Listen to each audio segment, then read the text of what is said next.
me through my text-only number at area code 216-678-9933. I look forward to speaking with you all.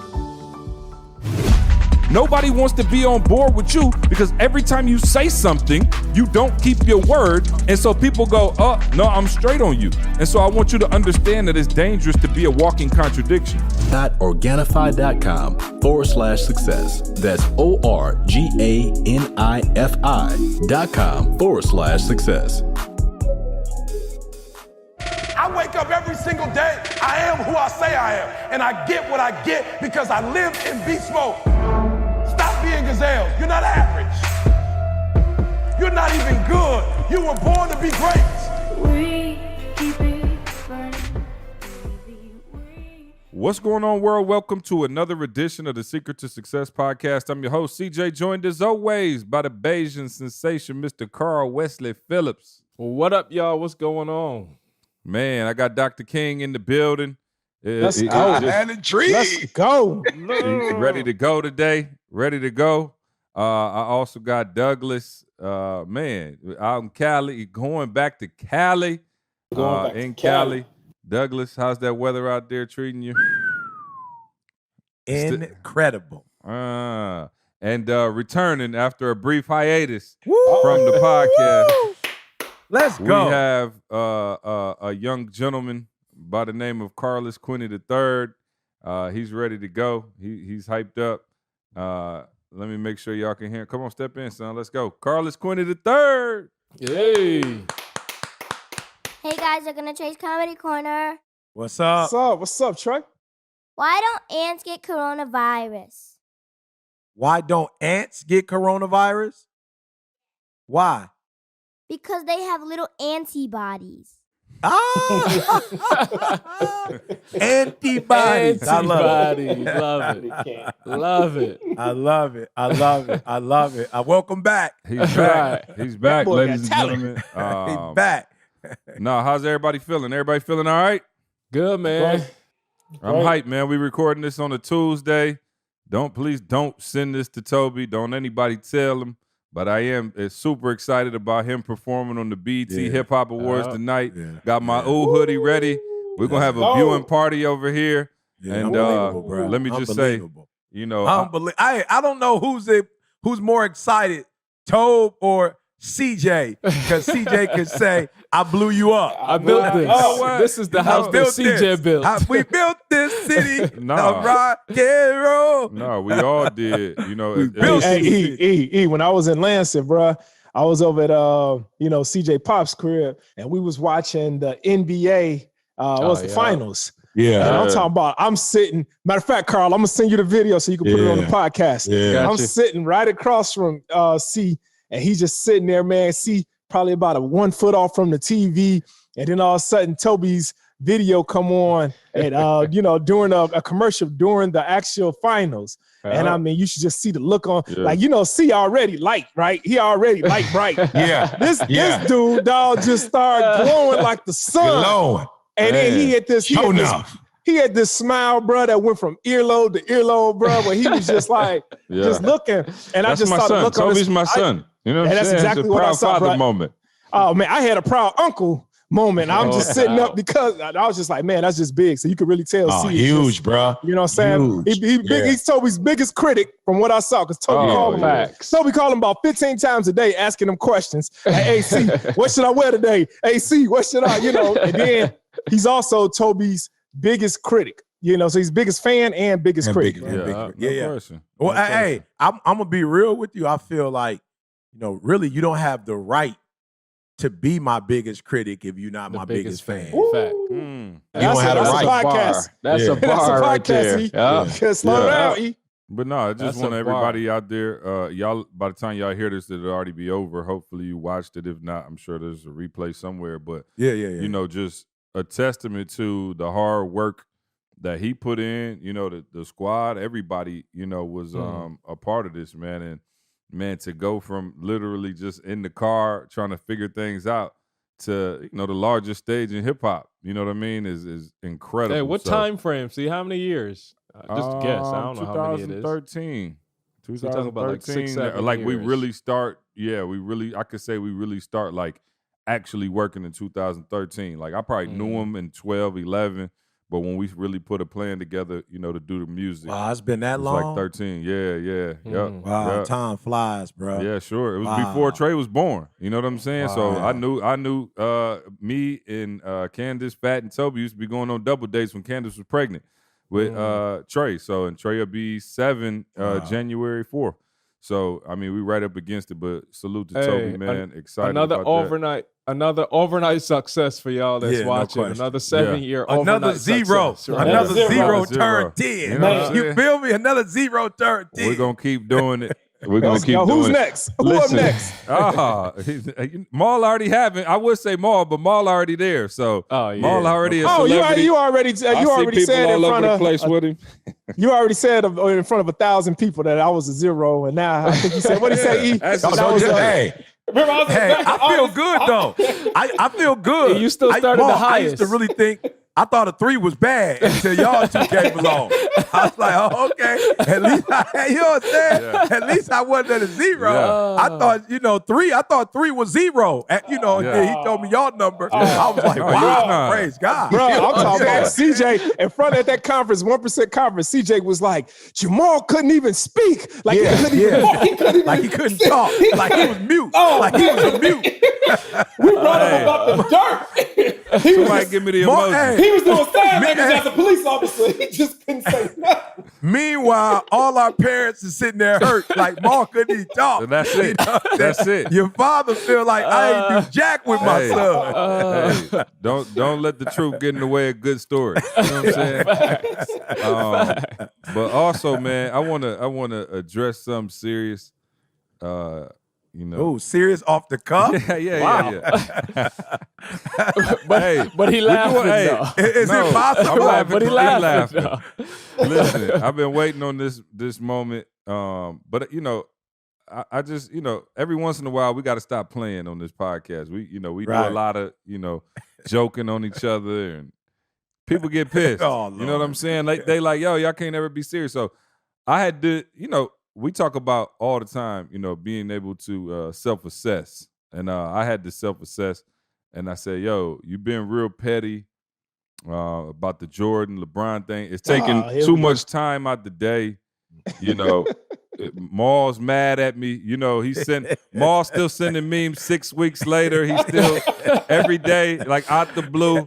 Is it worth the relationship? Yeah, I say that's what I had to ask myself, Carl. At some point, you got to say, why do you while I was there after Brown won, it was like a weird tension between us. I was at his house.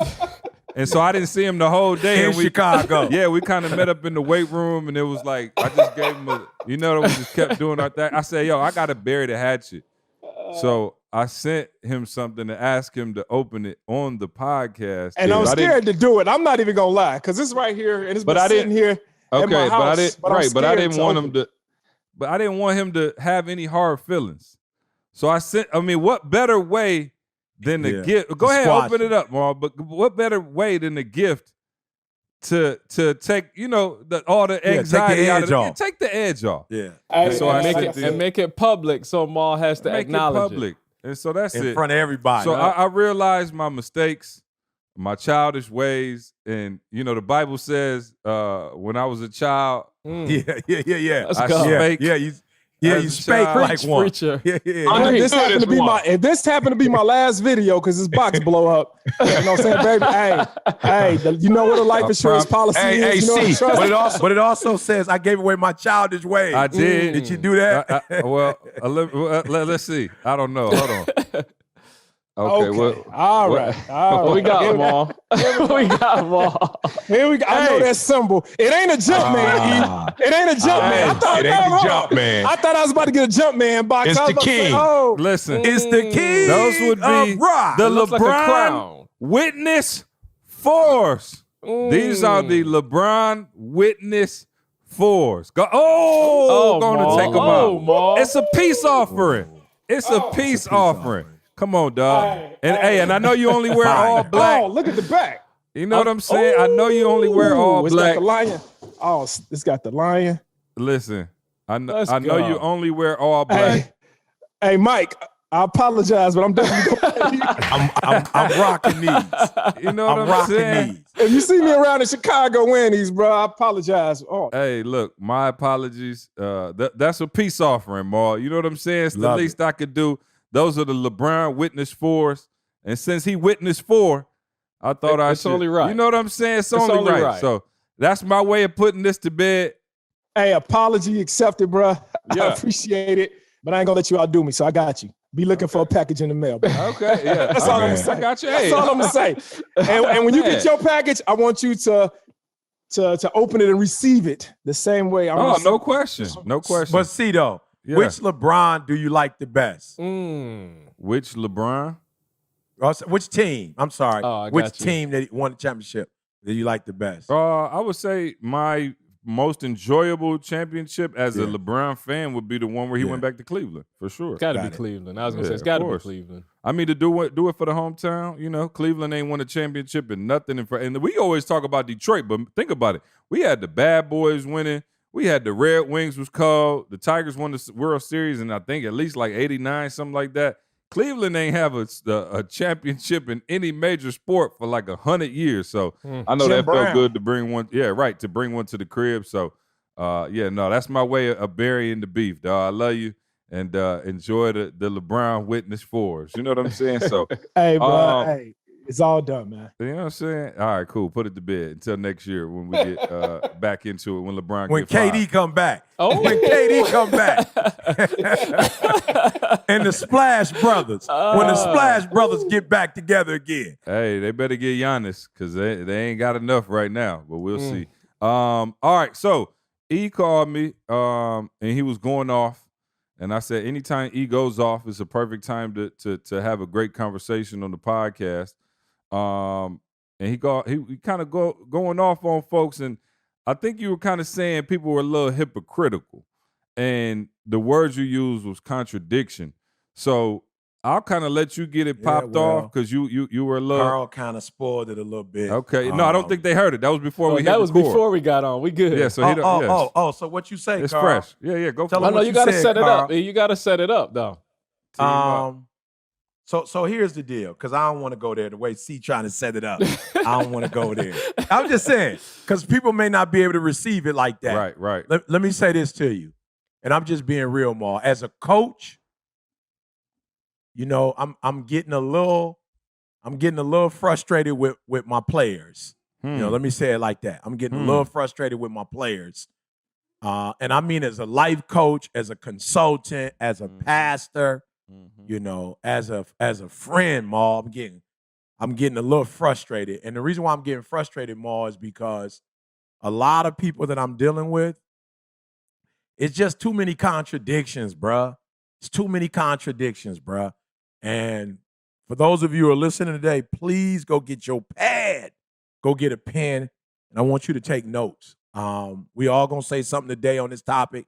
Nobody knows we're going to be talking about it. I hit C just before, but Ma, I'm so frustrated, bro, because people come to me with these dreams and these goals, and you have to understand that whatever, like, you man, and a lot of y'all don't get it. Man, I know Carl, could probably understand this, but a lot of y'all don't realize that it takes two things to make a dream become a reality. It takes the person and it takes the place. Like, and I know you normally hear it take the person and that's it. But bro, if you're in a third world country, it really doesn't matter how hard you grind. I'm just being real. Like, it ain't a whole bunch of opportunities, right? You gotta think about and give me a number, CJ. Give me a number. How many, like what you just say, universities are in America? You know what I'm saying? Like universities, bruh.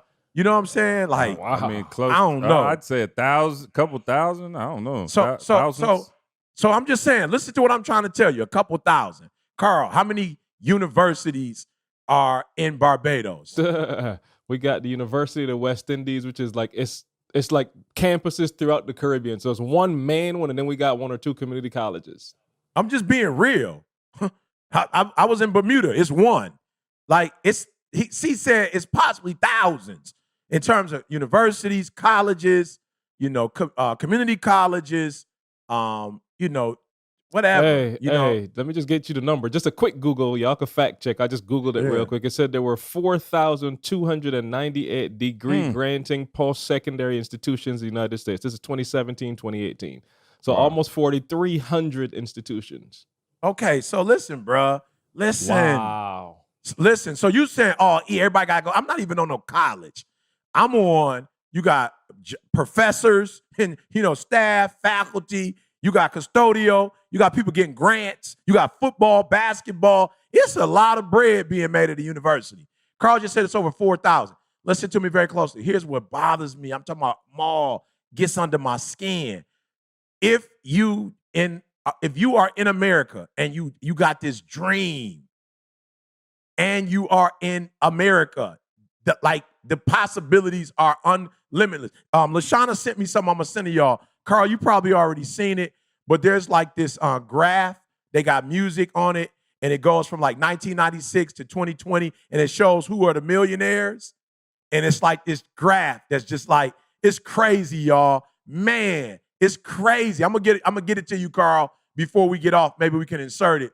But it kind of shows you like it's moving. It shows Warren Buffett. First it shows like I think the Taylor family. I don't know who they are, but like they was rich. Then it was Warren Buffett. Then it kind of moves. Then it shows Bill Gates, Warren Buffett. Then it shows these people in China, Tokyo, Japan. Like it just keeps going. And then boom, it comes up to 2020. It keeps scrolling. And it's got my man from Amazon. And then Bill Gates right up under. Yep. Bro, that sucker keep changing, Carl. It's crazy. Like people who are billionaires and they go up billionaire. And so, man, what frustrates me though is the contradictions. And I need y'all to hear that because I'm realizing now that's the only thing stopping us from being successful is you got the right dreams, you got the right goals, you in the right place, you in America, you can make it happen. But the contradictions, bruh, is what's killing you. So I'm going to start, then see as you quarterback it, go for it. But let me give you a contradiction. So one of my contradictions right now that my wife was like, yo, we going to have to fix it. I'm talking about I thought she was about to call you again. See, I thought she was about to call you again, see? So my wife is like, all right, let's go back. She like, you had a dream, right? I got sick with MS. You had a dream.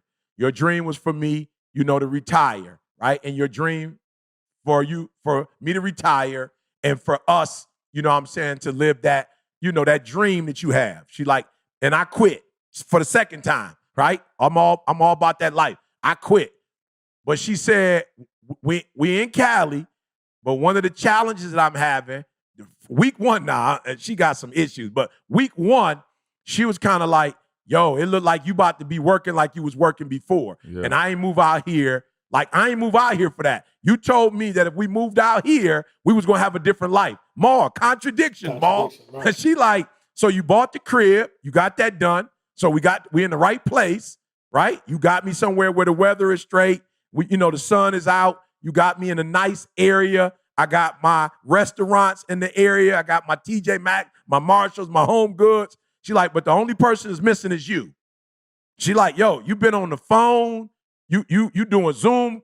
She's like, yo, I'm not trying to be funny. Like, I want to go back home. Because at least at home, you could do all that working if you want to. I ain't tripping. But I could go up to the church and work. I'm here now. I don't know nobody. I don't got no family. I don't got no friends here. I don't know. I have nothing here. The only person is you. And you convinced me to do it. So I'm not tripping. You convinced me to do it. But I didn't come here to be by myself. I didn't come here to be alone. And I had to do some soul searching, Ma. I had to do some soul searching, Ma. And I was just like, yo, it's contradictions. Like, I got a squad, and a lot of them are extroverts. They don't got a lot of structure. They don't got a lot, what I'm saying? They busy. They starting new stuff, doing new stuff. I'm not mad. They killing the game. But it's like, yo, I can't do that no more. So I've been trying to tell them we need to automate everything. We need to automate. And it just got to a point where I was like, yo, I'm not going to lie and say I'm going to lose my marriage, but I'm going to lose the blissfulness. And let me just tell y'all something. I'm just going to put it out there like this to you, see. a lot of and I didn't have a lot of issues. But any issue I had in my marriage, when I got here, it was all answered. Let me just say this to all my husbands out there, all my spouses out there. I'm just gonna be real. My wife, this is the best version of her I've ever seen in my life. This is the best version I've ever seen of my wife. And my wife is like, yo, I'm ready to. I'm like, you tell me what you want to do. She like, from this day forward, ain't nobody gonna suffer. You gonna be happy, I'm gonna be happy. Like, we both, ain't nobody gonna say they missing out on nothing. Everybody say what they want, and we gonna make sure that we bless each other. But I'll be real, the contradiction was, I brought my girl here, but I'm still working like I was working. And the contradiction was, I didn't want to step up to the squad and disappoint. And I'm like, yo, you're gonna have to disappoint somebody. Like, you're gonna have to disappoint somebody. And the squad gonna have to be who you disappoint. Like, flat out. No more morning prayer calls. And I ain't mad at nobody. But I can't get up to 5 o'clock in the morning. Did he start with the prayer call? I'm just being real. I'm just being real. At 5 o'clock in the morning, Ma. Yeah. It's 5 o'clock my time in the morning. My wife, like, I'm not interested in you being, like, if you go pray, but get your butt back in bed and hold me. Like, I'm not interested in you being, she's like, I'm just not interested in that. Then I had another call after that, like, no more staff calls. Whatever you need, you'll get it from me individually. No more, I'm actually doing conferences. I'm not doing that no more. We will pre-record, and I'll get on and do Q&A. But you're not going to, because look, I'm being real. Contradiction, Ma. Yep. The first Sunday I got here, I had a 5 a.m., because it's 8 there, I had a coaching call. Then I had a prayer call at the church. Then after the prayer call, I had a meeting with the church. Then after that, I was scheduled for extreme execution teacher hookup. And then I had another call with the extreme execution. And then we had the mastermind. Didi was like, yo, that was 6 hours on Sunday. She's like, I promise you, I'm not going for it. Pack up. She's like, I'm not mad at you. Just pack up and let's go back to the crib. Like, I feel you. You need to work. But I need to be at the church so I can have something to do. So I'm just saying, Ma, what's frustrating to me as a coach, and I do understand where people are coming from, because for real, it's competing interests, bro. It's competing values. But my wife was like, it's a contradiction. You said you wanted one thing, and I'm willing to give you what you want, but you not doing what you said you was going to do. So something got to give. I know you got a phenomenal career, and you don't ever want to stop, but don't bring me out here. Don't bring me out here and take me from my mama. Don't bring me out here and take me from my family. Don't bring me out here and take me from my church. Don't bring me out here and take me from the fulfillment center where I was working. Don't bring me out here and take me from my daughter. Don't bring me out here and have me somewhere by myself all day. That's not what I signed up for. And I'm telling y'all, it was contradictions between what I was saying I wanted and what I would like, what my schedule looked like, Ma. My wife was like, your schedule looked like you want to sleep with your company. That's what your schedule looked like. It's like you want to cuddle with, ETA. You feel me? And she like, I ain't mad if that's what you want to do. But you told me, and I think that's what frustrates me about a lot of y'all that's listening, that I counsel. It's like you want it's pseudo professional development. You listen to all this stuff, you take it in, you consume it, you wear the t-shirt and the hat, you come to the conferences, you talk that talk, but then when it's time to really address the contradictions, you're not willing to address the contradictions. And I'm raising my hand because I too have a contradiction problem, but my wife, let's just say this, she was super happy. And there are a couple things, podcasts, a couple things for real, that I just tell my wife, it's 4 of us. So, and we love each other and it's mutual. So I'm going to have to make the sacrifice on that. But she like, I don't care about that. Like, I know you got to do that. And I know there are other things that you have to do. But 80% of what you're doing, you don't have to do it the way you're doing it. You ain't got to be on the women's single ministry prayer line. Yeah, no question. Absolutely. Let me tell you something. You know what I'm saying? He on every call that's been known to mankind. No question, Ma. I don't see how you do it. Yeah. Well, Ma, I just felt like, yo, I gotta be there. And Didi was like, and you do, and you did.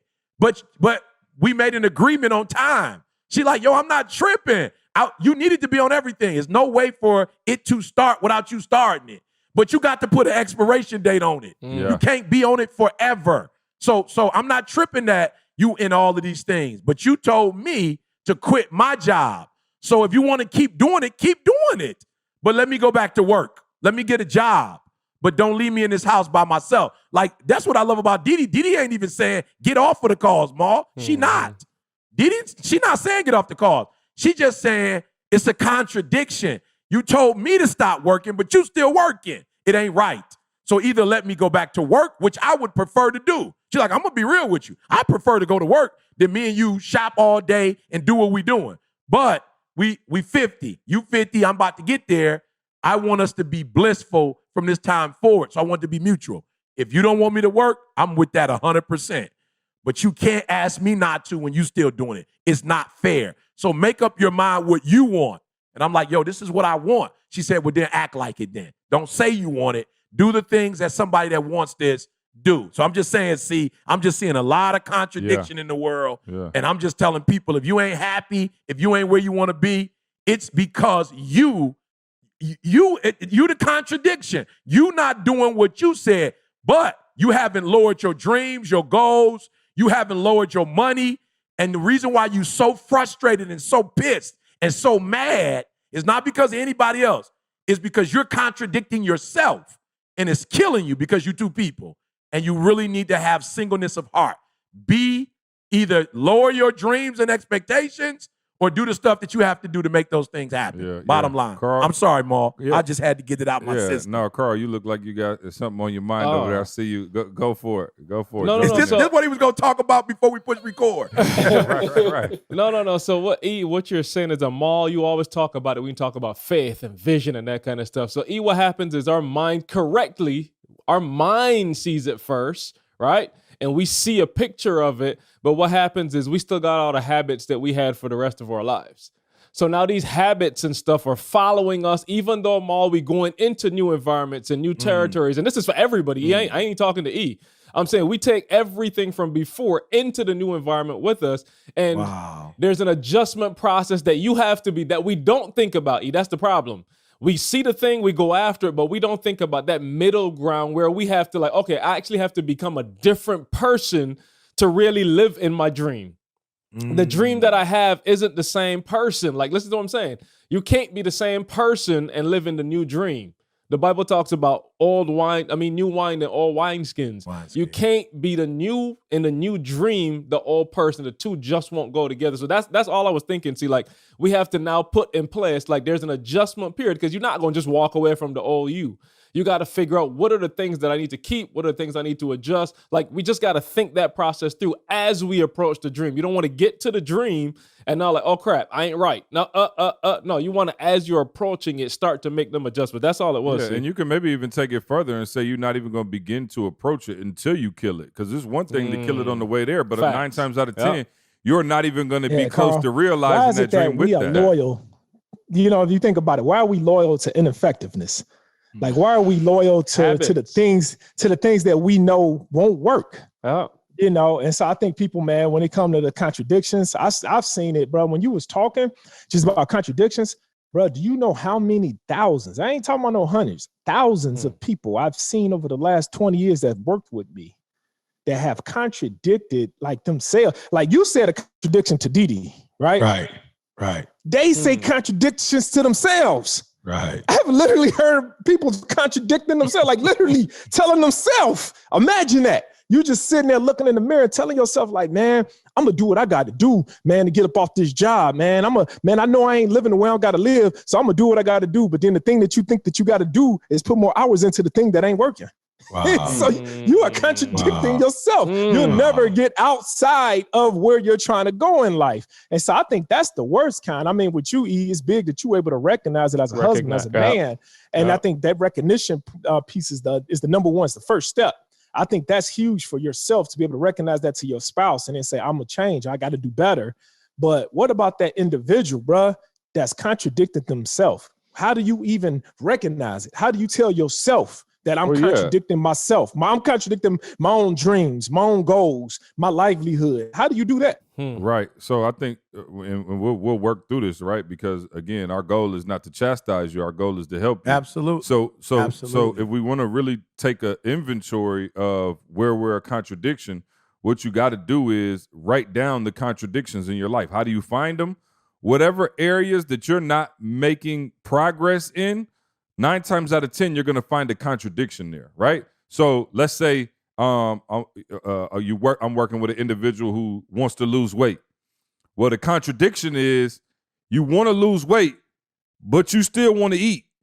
You see what I'm saying? Like, you still want to eat what you want to eat, and then you still want to say, I had a rough day, or, this happened or that happened. You can't have both. Unfortunately, you can't have both. And 9 times out of 10, what happens when we see a contradiction is you have competing values, right? You have competing values. You're not a bad person. You like food, but you also saying you want to lose weight. It's a contradiction in that. It doesn't make you a bad person. It just means I'm not willing to give up this to get this. And when you have the contradiction, I think it makes you look and feel even worse because you say one thing out of your mouth and then you do another thing. And I don't know about y'all, but when I don't hold my own word, that's when you start to feel that low self-esteem. That's when you start to feel like, yo, I'm a fraud. I'm a fake. I'm a failure because I said I was going to do this. Nobody told me to do it.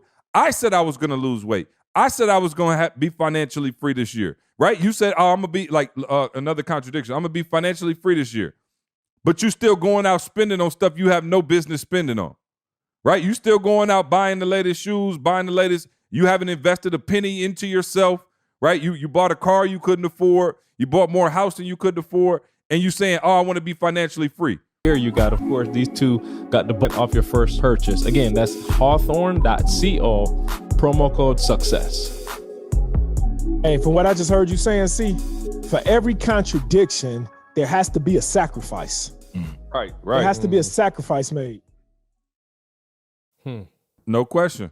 Go ahead, E, jump back in there. Yeah. So, all right, so let me just give you 3 things, Maul, based on what I'm hearing, because C said we want to, help them out. And then y'all can add, you can add to it. So number 1, and please hear what I'm saying. Maul, you said the word acknowledge.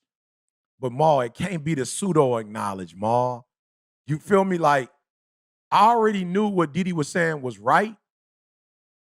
I had to embrace it, Maul, and not necessarily on some guilty stuff. We talked about this on the Sunday coaching call, Maul. We talked about, like, it's not like you, like when you blame somebody else, you are never gonna get there. When you blame yourself, you halfway there. When you blame nobody, you all the way there. You all the way there. I'm gonna say it again. When you blame somebody else, you ain't nowhere near the goal. When you blame yourself, you halfway there. When you blame nobody, you all the way there. So when we talk about acknowledging, we're not talking about that I'm telling Didi what she wants to hear, Maul, so that she not mad at me. No, I'm not on that, Maul. I heard what Didi was saying, and I knew what the issue was. The issue is, as much as you say Didi is addicted to task work, and I discovered this, in the assessment, as much as you say Didi is addicted to task work, you are addicted to people work. Yeah. So don't play, E. The real issue is you have an addiction. You love helping people, but to your demise. You got to put a time frame on that. So you're going to do it an hour a day, 2 hours a day, and then how long are you going to spend with your wife? So the first thing I had to do was I had to acknowledge not that she wrong or she right or I'm wrong. It doesn't matter, like you said Sunday, Maul. What matters is what's the issue. And we not even on the issue. Maul said it. We ain't on the issue. Maul, on the Sunday call, you said it's not even about the issue. It's about the what? About the solution. That's it. It ain't even about the issue. Maul was like, it's about results. It's about the solution. So number 1, what we want to be able to do is go, yo, this contradiction is killing me because this contradiction ain't right. It's not right. It's not right for me to be eating the way I'm eating and not and putting all this extra weight on my bones, on my joints, on my heart.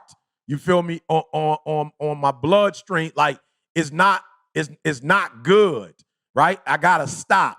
Even though the food feels good, you gotta be real about, I have an addiction, and the addiction is for food, right? And I gotta do something about it. So for me, the second piece is I gotta find a system. And you said something on the Game Changers call, see, about a system. You were talking about, people know what's right, but they pay for it. Can you break that down? Yeah, no problem. And I don't know, is my internet still shaky? You are right now. It's going in and out, but you are right now. Yeah, I apologize, y'all. I don't know what's going on. I got, you know what I'm saying? AT&T told me they had me with the highest level ever. Well, they do. But no. They do. What I was saying is, again, it's not a person in the world who don't know how to lose weight, right? I'm just being real. Like, if you really break it down to the core, it was a young lady on the Game Changers call, but we break it down to the core. What I was trying to tell her is, everybody knows you probably need to eat a little healthier and you need to exercise, right? Like, that's just 101. Like, I ain't no nutritionist. I know that is the start of how you can go out and lose weight right now. Yeah. But yet, the fitness industry is still a multi-billion-dollar industry because people want to be told what to do. Yeah. Does that make sense? Yeah. People want to. People want to have a system. They want to be told what to do because they know they are walking contradiction. Because out of their own mouth, they'll say something, and if they don't have a system to follow, if they don't have it in black and white exactly what they need to do, they're not going to get to that next level. Yeah. Hey, and so listen to me. We walking y'all through this, and I'm not sitting here acting like the golden child. I'm not like, y'all may know I'm a phenomenal speaker, but I'm still working on husband. Like, I'm not in the promised land yet. Right. And so she said a system. So I called Moose. Y'all thinking I was just like, yo, I'm about to do this system. Nope. Moose is my right hand in terms of systems. And I was like, Moose, bruh, I'm having a problem. They calling me this time. Now we still need to make money. But Moose, I need help. Moose was like, let's go. Go get your light. Go get your camera fixed. Let's get that tripod going. Find a space in your crib. Get the computer going for me. Take that roadcaster with you. You need something reliable, right? Here's what we're going to do. I know what your schedule is. We're going to make sure you get up in the morning. We'll dedicate an hour, and we'll do two 30-minute presentations, right? And we'll get everything you need to get done. We'll get that done. So I just want y'all to see, I ain't talking the talk, Maul, and not walking the walk. I realize I need to be held accountable. Number one, I need to decide what the real problem is. I need to decide what the solution is. And then I need to get with somebody who can give me a system and hold me accountable to that system so that I'm in a position to get the help that I need. Now, here's number three. And you saying, Carl, you probably going to say it. Maul, that should have been number one. Okay, maybe so. But number three, I got to recognize my addiction. And the reason why I made it number three is because I'm living with my addiction. And every day I wake up, Maul, I have to be honest about what percentage of addiction I am. Like just how C talk about getting on the scale. I got to ask myself, Maul, okay, where you are versus where you want to be, grade yourself.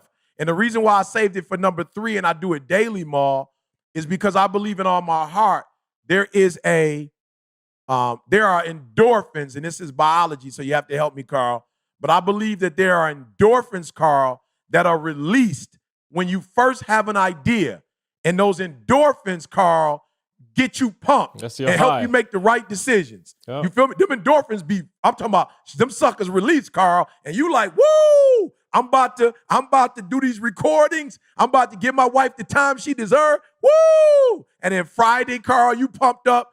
Saturday, Sunday, Monday, and then when the next Monday roll around, the addiction called, Carl, and was like, but what about the people, I know you're doing recordings and they getting their stuff and they getting fed, but what about human interaction? And that addiction get to going, Carl, and now those endorphins aren't there anymore.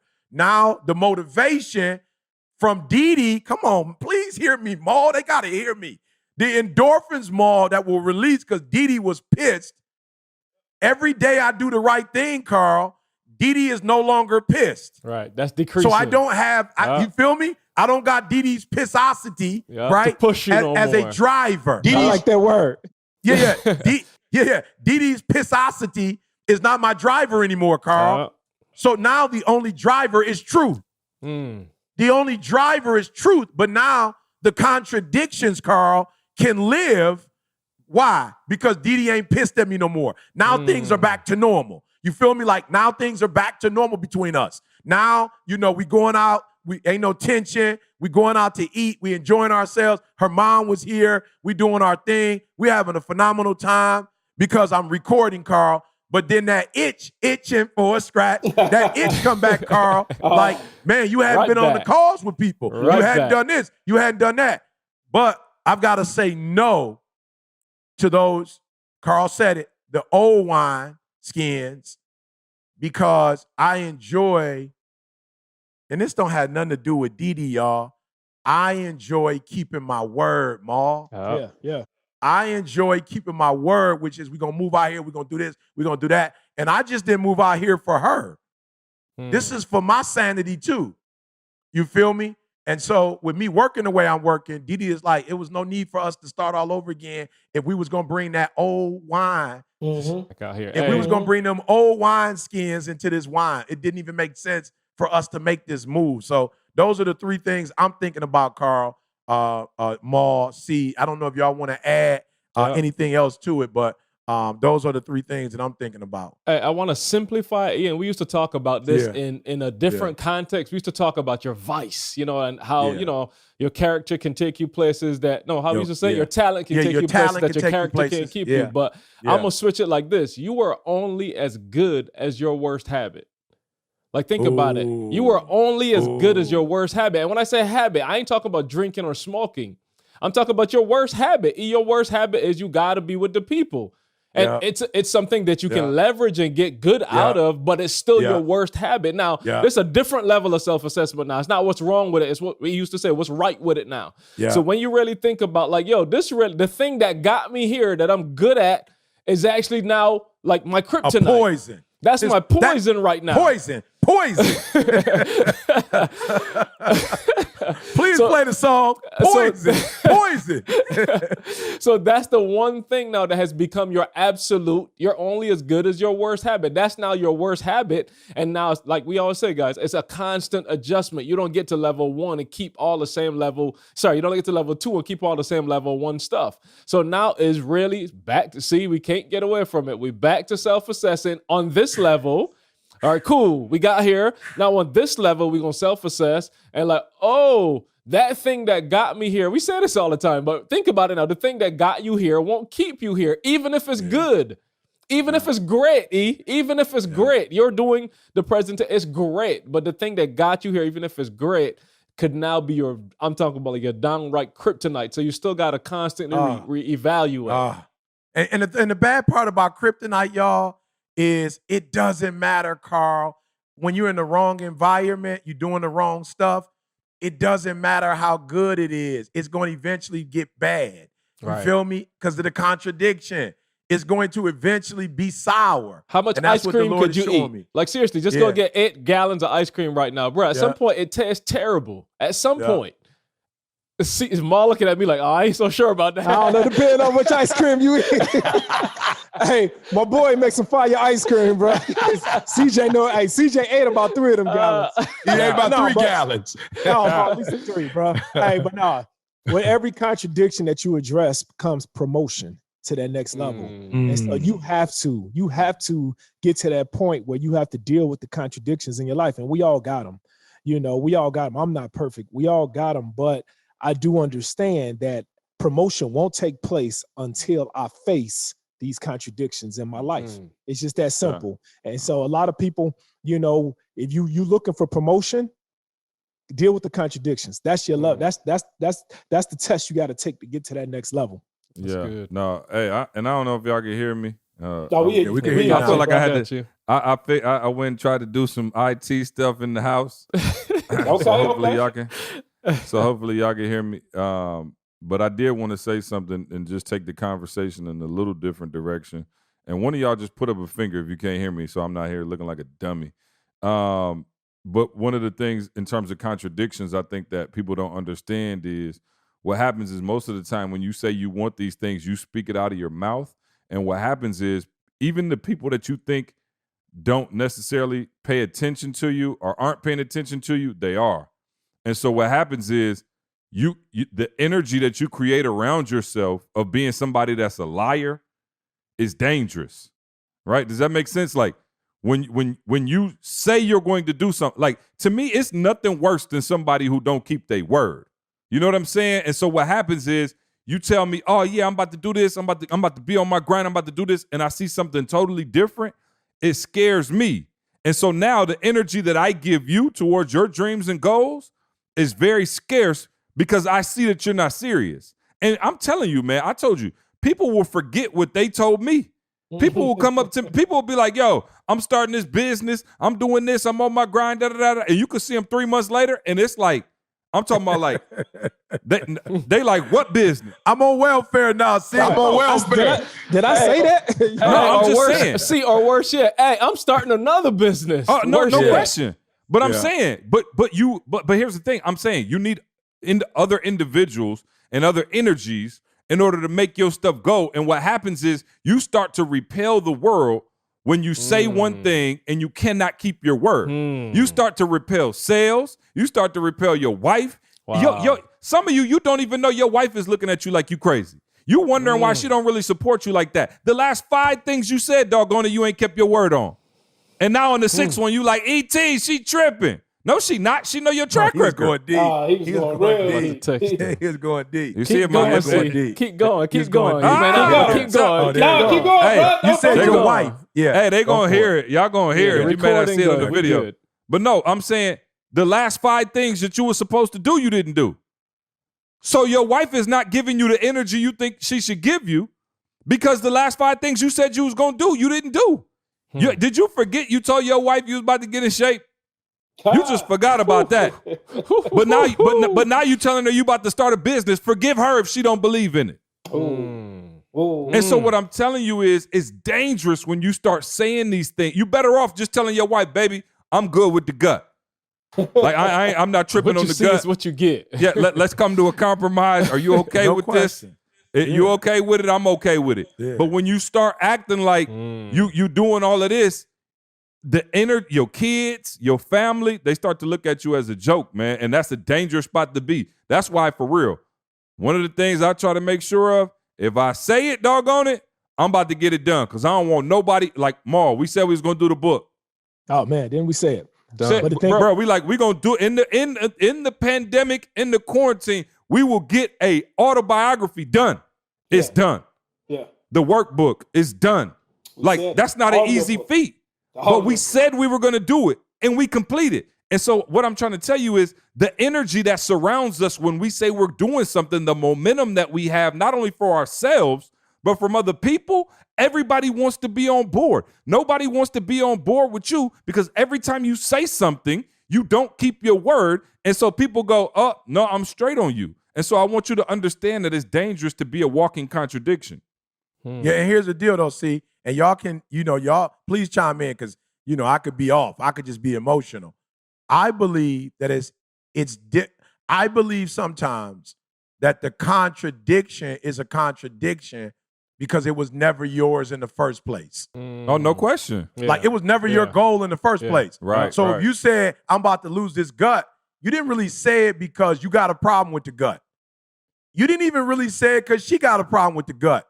You said it because you thought she had a problem with it. You was hanging around Maul. That's why you said it. Yep, that could be one. Yep, you was hanging around Maul, and now you're trying to live Maul reality. Or you could think in your mind, well, my girl want me to lose, you know what I'm saying? Because it seemed like she don't, but she didn't say nothing. And so now what's difficult is it's hard to muster up energy for contradictions. Yeah. It's just hard to do. Like, it's hard to have a lot of energy for a contradiction, Maul. Yeah. It's way easier to have it for the truth. And what's the truth? Something you decided to do. Something that you thought was important. Something that was, you feel me? So I'm being real. I didn't say, and y'all have to hear me because a lot of y'all, I have to be the one to say it on this podcast. You're either listening for entertainment or you're listening to hear what you want to hear and you're not hearing what we're saying. I never told you I stopped doing what I was doing because of my wife. I told you my wife told me I would prefer to go to work and let you work is what I would prefer to do. So hear me very closely. I didn't stop because of my wife.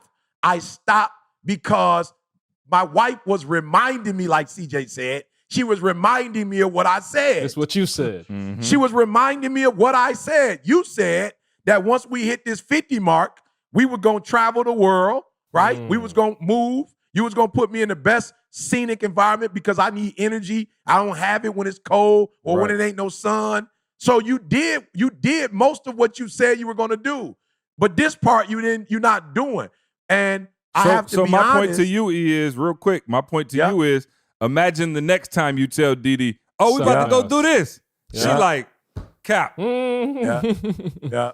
And not on her. So don't get pissed when somebody you love ain't feeling you.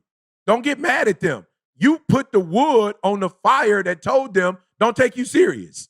Like that's what you did. So you don't. So again, number 4, Maul said make the sacrifice because in the sacrifice is the promotion, right? So here's number 5 then for you because we just said it. Do what you said you're gonna do. C said it, and can I be real with y'all? The contradictions make it harder than what it is. It's not hard. It's not hard, y'all. It's not hard. It's not hard. Once you say you're gonna do something, let me make it real plain for you. I was talking to somebody today that I love, and we was going through it. I said, just do me a huge favor. What is it that you say you want? First of all, it's a contradiction. You told me that you're not where you need to be financially. That's a lie. You've blown money, so don't trip. Right. Number 2, you've not only blown money, you've blown opportunities to make money. You had opportunities to make money. I said, look, ain't nobody mad. I'm not judging. I've been there, done that. I'm not speaking with the passion I'm speaking with because I'm trying to dog you out. I'm speaking with the passion because when I was doing contradictory stuff, I wasn't happy. Now that I'm doing what I said I'm going to do, I'm happy. And watch this. I'm not happy because C saying he doing what he's supposed to do. Because Carl said, or Jamal said, I'm happy with me. I feel good about me. I don't need CJ to feel good about me. I feel good about me. I'm doing what I said I'm going to do. I feel good waking up in this house knowing that I did what I had to do to make this happen. Here's what I told him. I said, I'm going to give you 3 things. This is all you have to do. Number 1, wake up and know what it was you said you wanted to do. What was your goal? That's it. All right. Number 2, write down the milestone. What is the milestone? I want to make $30,000 this month. Okay, cool. What will you have to do to make that $30,000? Okay. Number 3, write that down. Number 4, what are you going to do today? Actionable What steps. you going to do today? I'm just saying it's not hard, Ma. What you going to do today? You got 24 hours. What you going to do today? But if all you do is think about an idea, so first it is you got to have an idea, y'all. Don't play. And then that idea has to be thoroughly written out. It has to be. And I don't mean written out on a piece of paper. I just mean in your brain somewhere, you can't have the idea. Like it's got to be clearly defined. It's got to be simplified. And then what you going to do, and then what you going to do today. And I just told the person, if you just do something 3-4 hours a day, you ain't got to do 8-9 hours. I forgot what that stat was, Carl. Did you send me that stat? It could have been Moose. I don't know. Can y'all see this? I'm trying to get Yeah, that's that exponential growth. No. It says the importance of small steps. Look at it closely. It's 2 ladders. One of my guys posted this in the ground screw group today. 2 ladders, bruh. 2 ladders, bruh. If it's too far, you can't even start. You can't even, Lord have you mercy. can't start. I'm going to make sure I post it so they can see it. But the other one with the small steps, it look crazy, Ma. All these little steps in the ladder. But, dude, every rung you just got to hold. You ain't got to stretch too far to get to the next one. You just got to hold on right here and get up a little bit. And, bro, both of them get to the top. But one of them is a lot easier. I'm talking about way easy. That one ladder, I don't even know with my little short legs if I could have got up that ladder. That sucker was the space between them jokers, Carl, it's some work. But to your point, you might be looking at small steps like whatever. But, bro, if you take small steps every day in a month, and I look at ETA, Ma, let me tell you something, Ma. When I tell you I'm so proud of my wife and CJ, and them pushing me in terms of the voiceover work. Ma, I've literally done 2 voiceovers in less than a month for the first time in my life in a recession, Ma. In a recession. And I can't speak about the one I'm doing right now because it ain't out yet. Right. But let me tell you, when this Joker come out, Ma, I couldn't believe they called me. And I ain't on no low self-esteem. I'm just saying it's a lot of people do voiceover work. I couldn't believe they called me. But this week or this month, I've been saying to myself, like, yo, E, you the voiceover king, bro. You the new voiceover guy. Like, you about to take your rightful place, in society as it relates to voiceovers. And so I just finished one with Rams. Then I got a call for another one. And they asked me, they was like, yo, how you feel? And I was like, what? They was like, how you feel about this voiceover? I said, bruh, not only do I feel good, but the reality is what you're asking me to do, I already did it. I've already done about 2 or 3, correct me if I'm wrong. See, I know at least I did 2 videos around this individual. I already did 2 videos easily. And both of them jokers blew up. So easy. I was like, yo, it's only right that I do the voiceover because I've already done the YouTube boy. I've already put the video up over the last few years, and people it's one of the both of them are top 5 at least, or top 6 videos of all my videos that people watch. Wow. And so I'm sitting there more like thinking about, I'm just thinking about more the first time I did it. And even Dee Dee said to me when I walked out, she was like, wow, when you first started doing it, I had to pray for you. And she was like, you remind me of back in the day in Atlanta. She was like, I could tell they was getting, she was like, no, I could tell they was getting on your nerves. Like, I could tell they didn't know your swag. I could tell like they didn't really know how to, approach you because it was like, you want me to keep whatever. And then I don't know what happened. Dee Dee prayed, and my man said this, Maul. Woo! Oh, wow. Woo! My man said, hey, do me a favor. He was like, yo, pretend like you in the, I can't even say that because then people gonna know. You almost I'm about to say it. I almost said it. All right. Slow down. He said, pretend like you in an environment. Put yourself in the middle. Yep. Of that stage. Ooh. And see all the people around you. Ooh. And man, when I tell you, I went more. I went in. Already, dog. I went in more. When I tell you, some for the glory, some for respect. Hey, Ma, I went in, Ma. I went in, Ma. And so I'm just saying to everybody that's listening, I humble myself before you. I don't try to act like I've always been where I'm at, but it doesn't make sense for me to learn this in my 40s and you listening in your 20s and you take you to your 40. Right. It's a waste. Facts. It's a waste. Facts. Yep. It's a waste for you to be in your 30s and say, well, I'm gonna wait. No, I humble myself before you.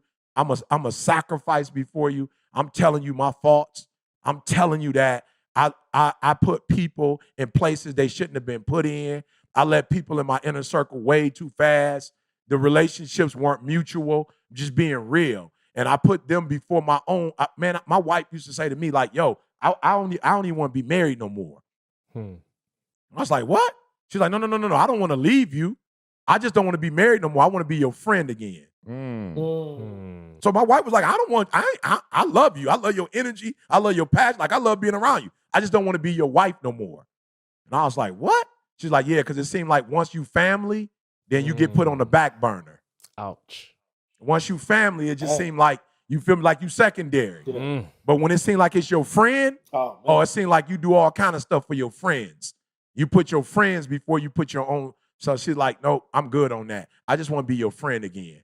And I was like, whoa. Because she's like, when I was your friend, you wouldn't go hang out with this person, or do this or do that.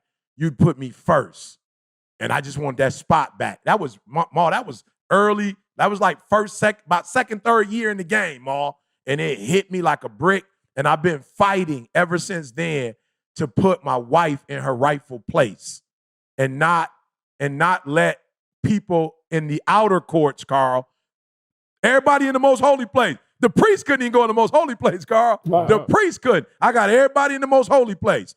And I didn't put my wife in the outer courts now. And so the people that are the most important to me and mean the most to me, some kind of way now, they secondary. And Jada was just like, yo, Dad, I love the presents and stuff, but I would prefer if you could be here on my birthday. So when C tell the story about, yo, E, her dentist appointment, he could have made some racks and paid for her teeth 50 times, and he stayed, I'm humble myself before y'all. I didn't do that because I was a good dad. I did it because there was a time I was a bad dad. I didn't do it because I was a good dad. I did it because I missed some stuff that my daughter was like, yo, you missed my birthday again? Oh, I get it, Dad. you got to go work. And then when she hit 12, Ma, and she could talk and speak up for herself, she got that DD in her. She was like, let me just be honest with you. I'm not feeling it. So there are times when because our kids can't speak up for themselves, we treat them inappropriately because they can't do nothing about it. Like, we whip them for doing what they're supposed to do, but they can't, you know what I'm saying? They're not in a position to really reprimand us. So we give them leftovers. You feel me? And it's just like, I got to get off this call, see? Yeah, we got to stop. We got to stop. And so let's just, for real, let's stop the contradictions. Love yourself. Hey, don't family. don't call me no bad dad. You know what I'm saying? I didn't call you no bad dad. No, I didn't call you no bad dad. I just felt you was like hinting at something. I don't know. You know what I'm saying? That's what I said. I got it off. I would have sent you a box, Ma. Right. I would have sent you a gift to say it. Right. I wouldn't have said it like that. I know. I just felt like you were stepping on my toes. Man, no. I'll confess. Like, Friday was my birthday. Jesse walked up to me Friday and said, "Hey." And I don't know what kids you had. Don't tell me she called you a bad dad. She did not. Not in those words. Not in those Happy birthday, words. but you a bad dad. She just said, bruh, like, it's a national holiday. She said to me clear, like, she ain't got to turn 12. She at 6. And she said, we not doing no schoolwork and you not doing no work. Shut it down.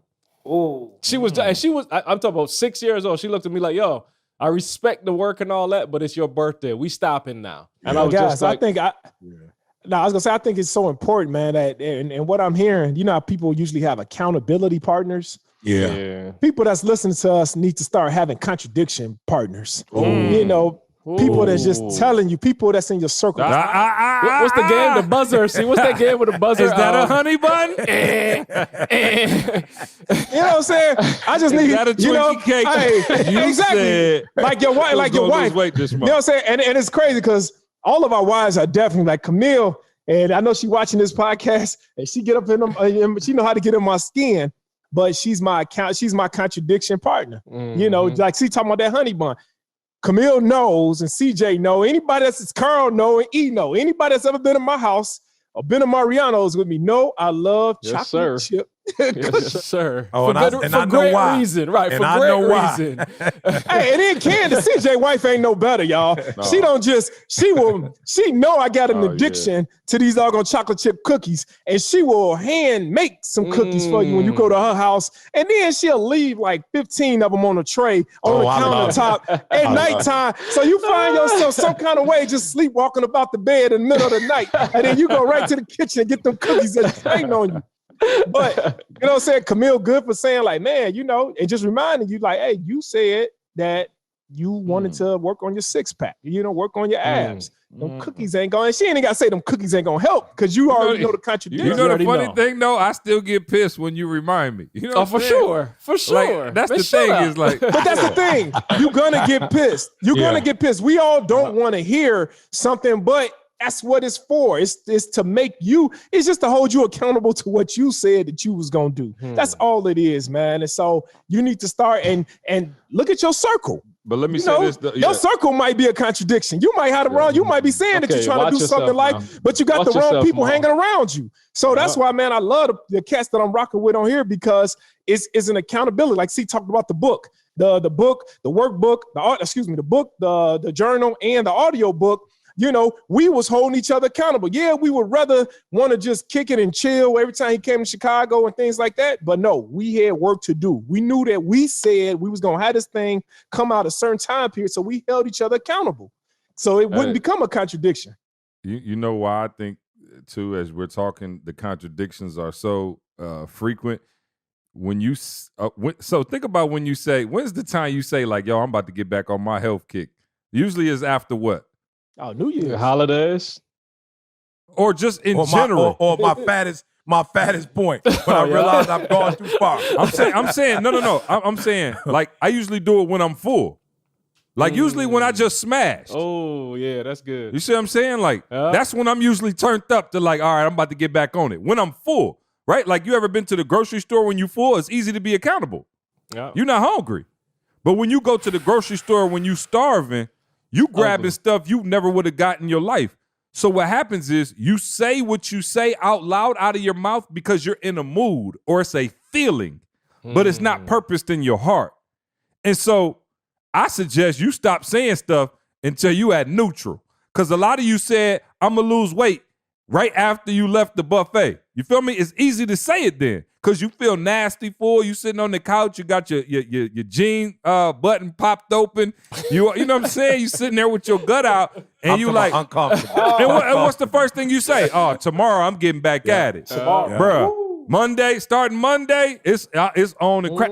I don't just say it, see. I go online and buy the hookup. I buy some piece of equipment. I get the equipment, Mom. Let me get that. Let me get them dumbbells. He got his laptop on his stomach. You know what I'm saying? Feel me? Just ordering workout equipment. I'm ordering stuff. See, I'm ordering. But I'm saying, nobody ever says, I'm going on a diet. Why you hungry? That's never when you say it. You say it when you just ate terrible. You just had a whole large pizza to yourself. Then you like, oh, I'm about to start. So what I'm saying is you got to stop saying stuff because it's a temporary feeling, right? Like anybody could do that. Like right after you get into it with your wife, you like, yo, I'm about to start spending more time at home. But then 6 months go by, 2 months go by, and you right back at it because the feeling that you set it in, that mood you set it in, is long gone. Well, and the Lions lose, and I'm back at that feeling again. The Lions lose, and I'm back in that mood again. Unbelievable. All right, well, we're going to get out of here. All right. I apologize for my audio-visual difficulties today. They held it down for me. It's all good. You know that just means I get another 7-8 points. Couple more rebounds. No, I knew when I logged off and logged back in, I was like, E got to be like Papa Shot right now. Oh, man. But anyway, man, appreciate y'all listening, man. I know E got to get out of here. We're going to try to get him out of here before y'all just heard. We don't want E to be a contradiction. Please. You know Please. We're going to help you, E. There you go. Right. It might be a tough podcast next week if we don't let E out of here. I got great friends. You heard what they said. They're going to look after me. Hey, listen, go vote. Go vote. Go. Hey, go vote. For real, man. Yeah. We ain't said that yet, but I mean, I know all our followers already know the deal, but go vote, go vote, go vote. I'm voting. Everybody here already voted or about to vote. Less than a week, y'all. So, less than a week away. Yeah, by the time y'all hear this, we won't probably have another podcast to you, obviously, until after the election. So make sure you get out there, man. A lot of people put in a lot of work for you to be able to vote. So I know it can be tough, and you got long lines, you got all of that. But, man, do what you got to do, man. Make sure you get out and vote. And, let's do our part, y'all. So also want to give a big shout-out to our sponsor, Organifi. You know Organifi, the superfood green juice powder that keeps the whole podcast moving. Y'all go there, check them out, man. They got a full line of supplements, man, things to keep you upright, doing your thing, motivated, energized. Go to Organifi.com. That's ORGANIFI.com. ORGANIFI.com. Make sure you use the promo code SUCCESS for 20% off your order, all right? That's promo code SUCCESS, Organifi.com. Y'all go check them out. Anyway, love y'all, appreciate y'all. Carl always say, go leave that review. We need that review, man, so we can get our numbers up. That's how they rank these podcasts. They don't really rank it by views. So if you just listen every week and you ain't wrote no review, you ain't really helping us. So go leave a review, all right? Love y'all. We'll see you next week. See you next week. Let's go. I want you to focus on here right now. Don't you worry about when you get home. You concentrate on this opportunity. You don't worry about tomorrow. You concentrate on this opportunity with all your might, with all your soul, with all your heart. Okay, cool. I am going to start small. I'm going to commit to something and I'm going to follow through with it. That's why I got the trainer right now, right? And you look at me and you're like, man, Jay, you work out all the time. Why you need a trainer?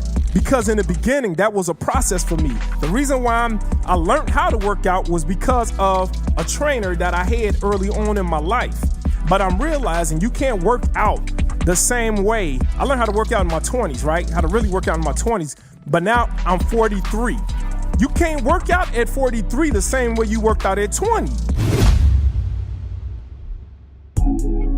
This week, our show is brought to you by our partner in crime, Organifi. Organifi is an organic superfood supplement line that makes quality, trusted nutrition convenient and accessible. Their most popular product, Green juice can supercharge your life, restore that glow, and help you feel decades younger in just 30 seconds per day without having to worry about shopping for ingredients, mixing and blending them, and then cleaning up afterwards. All ingredients are USD. Up every single day, I am who I say I am, and I get what I get because I live in beast mode. Stop being gazelles. You're not average. You're not even good. You were born to be great. What's going on, world? Welcome to another edition of the Secret to Success podcast. I'm your host, CJ, joined as always by the Bayesian sensation, Mr. Carl Wesley Phillips. Hey, they got me trapped in the closet this week. See, I'm shedding tears. We packing up, getting out of the Airbnb. R. Kelly.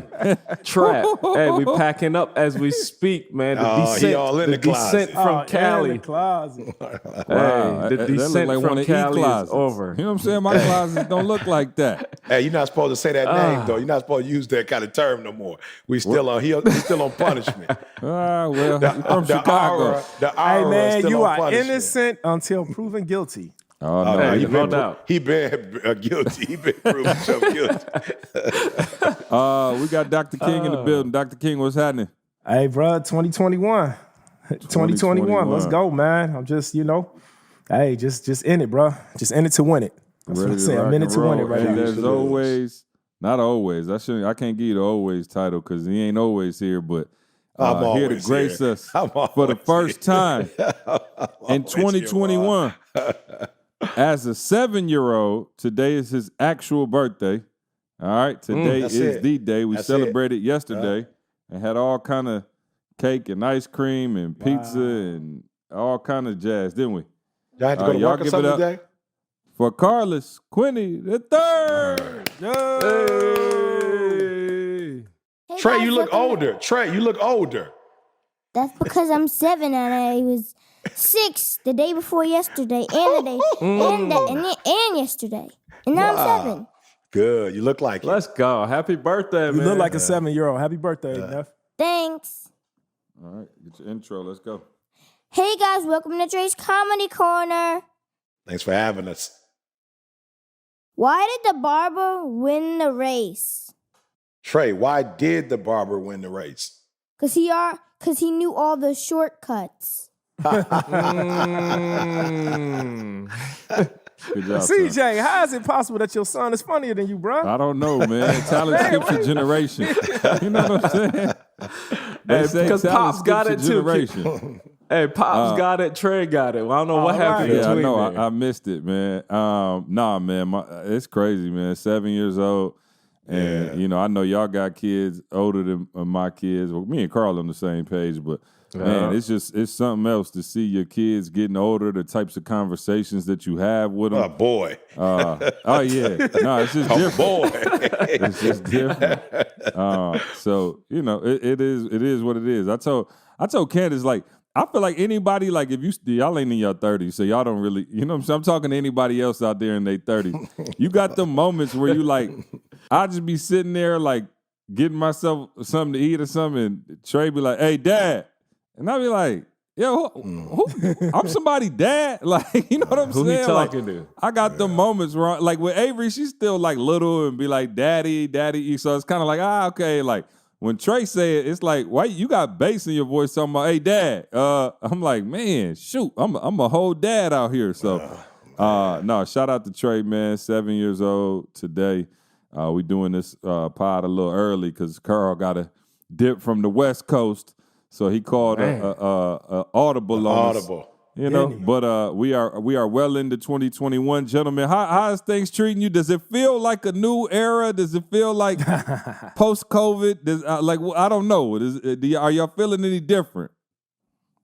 I am, and I think I'm feeling different because, it's just been me and D, and so to have the kids here is like, refreshing. You know what I'm saying? It's like it's like a new start, a new beginning. You know what I'm saying? So it actually does feel like the holidays just because we're not used to having, especially both of them together. We usually maybe one of them, and then the other one's not there. So it's definitely been refreshing. Yeah, I want to shout out to APOC, our church ministry. Me and Candace was dominating the other day in trivia. We had the white party. Carl, I had to quit. I was feeling bad. I was like, okay, me and Candace ran off about 3-4 straight. I was like, you know what? I'm done. You know what I'm saying? Like, I can't, everybody was complaining. I said, you know what? Let me just tap out because it's no longer fair. So, shout out to the APOC it New Year's ain't party. fair that you donate the money, then you win the money back. Ah, well, hey. That's how I prefer to do my charitable giving. They say what goes around comes around. So. Absolutely. Carl, what's up, man? How's 2021 treating you, brother?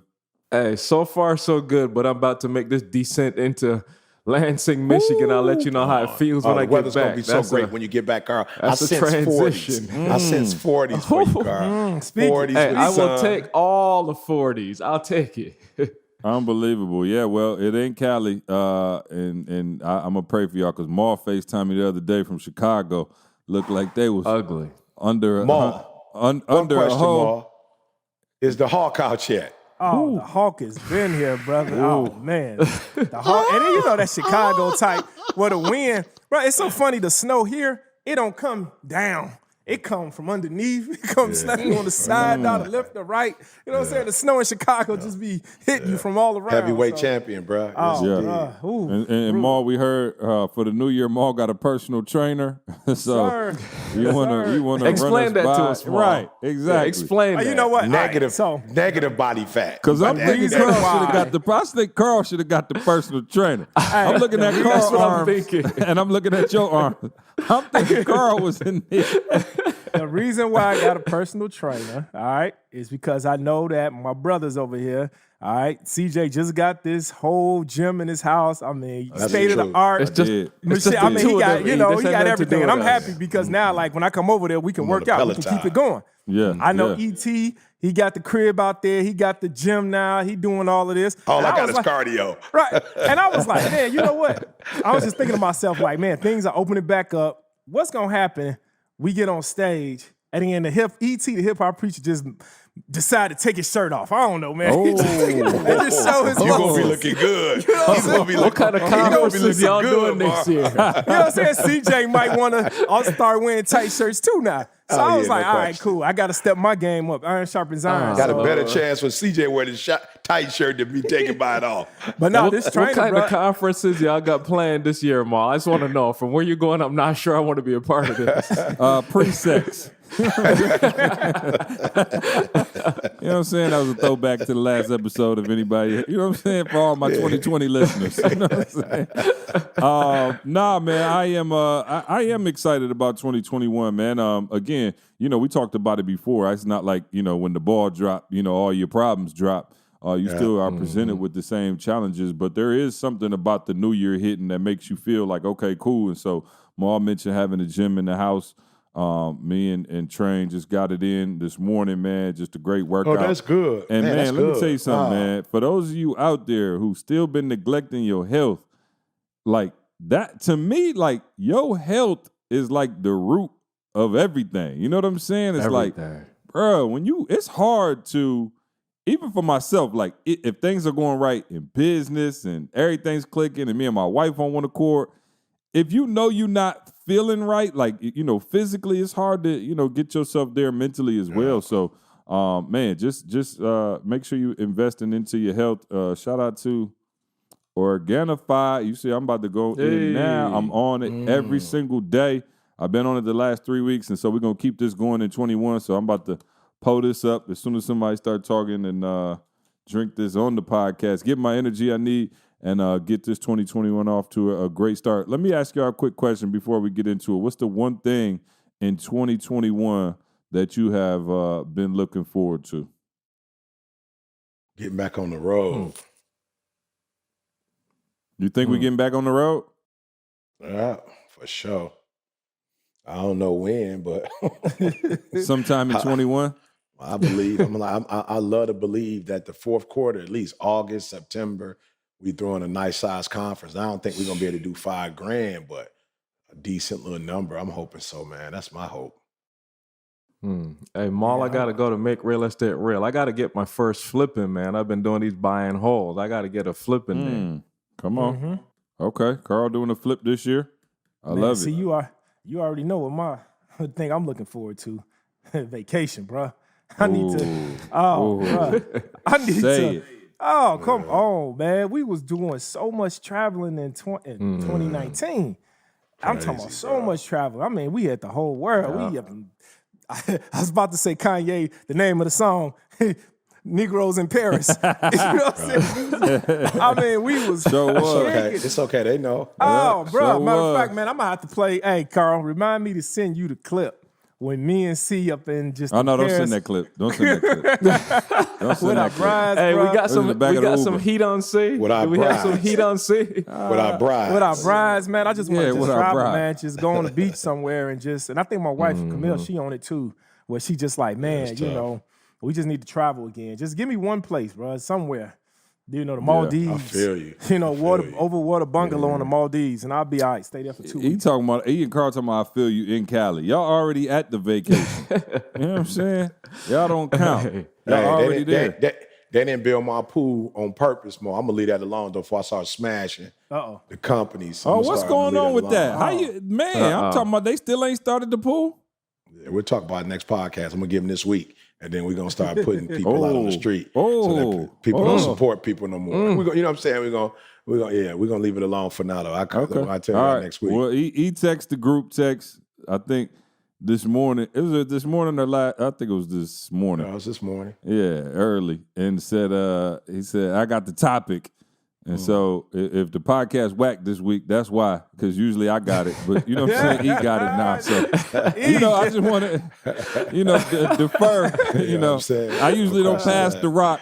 I try to go off like Curry gets 62 every podcast. Oh, man, 62. But he has. But Wiggins got to get something. You got to let Wiggins get in something. Like hey, I love it. He said, like, see, you got something for the podcast? Because if not, and then listed 10 paragraphs worth of stuff. So I'm going to step out the way and let E introduce the podcast. 2021, you know what I'm saying? I'm trying to be more of a team player. That's one of my resolutions. So here you have it. job. Dr. Douglas, take it away.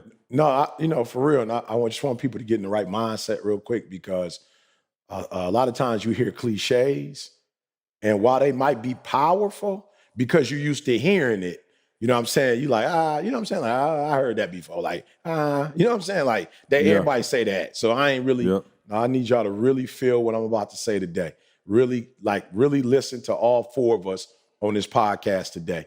Look, trust the process. Flat out. Like literally, I mean that with all my heart. Trust the process.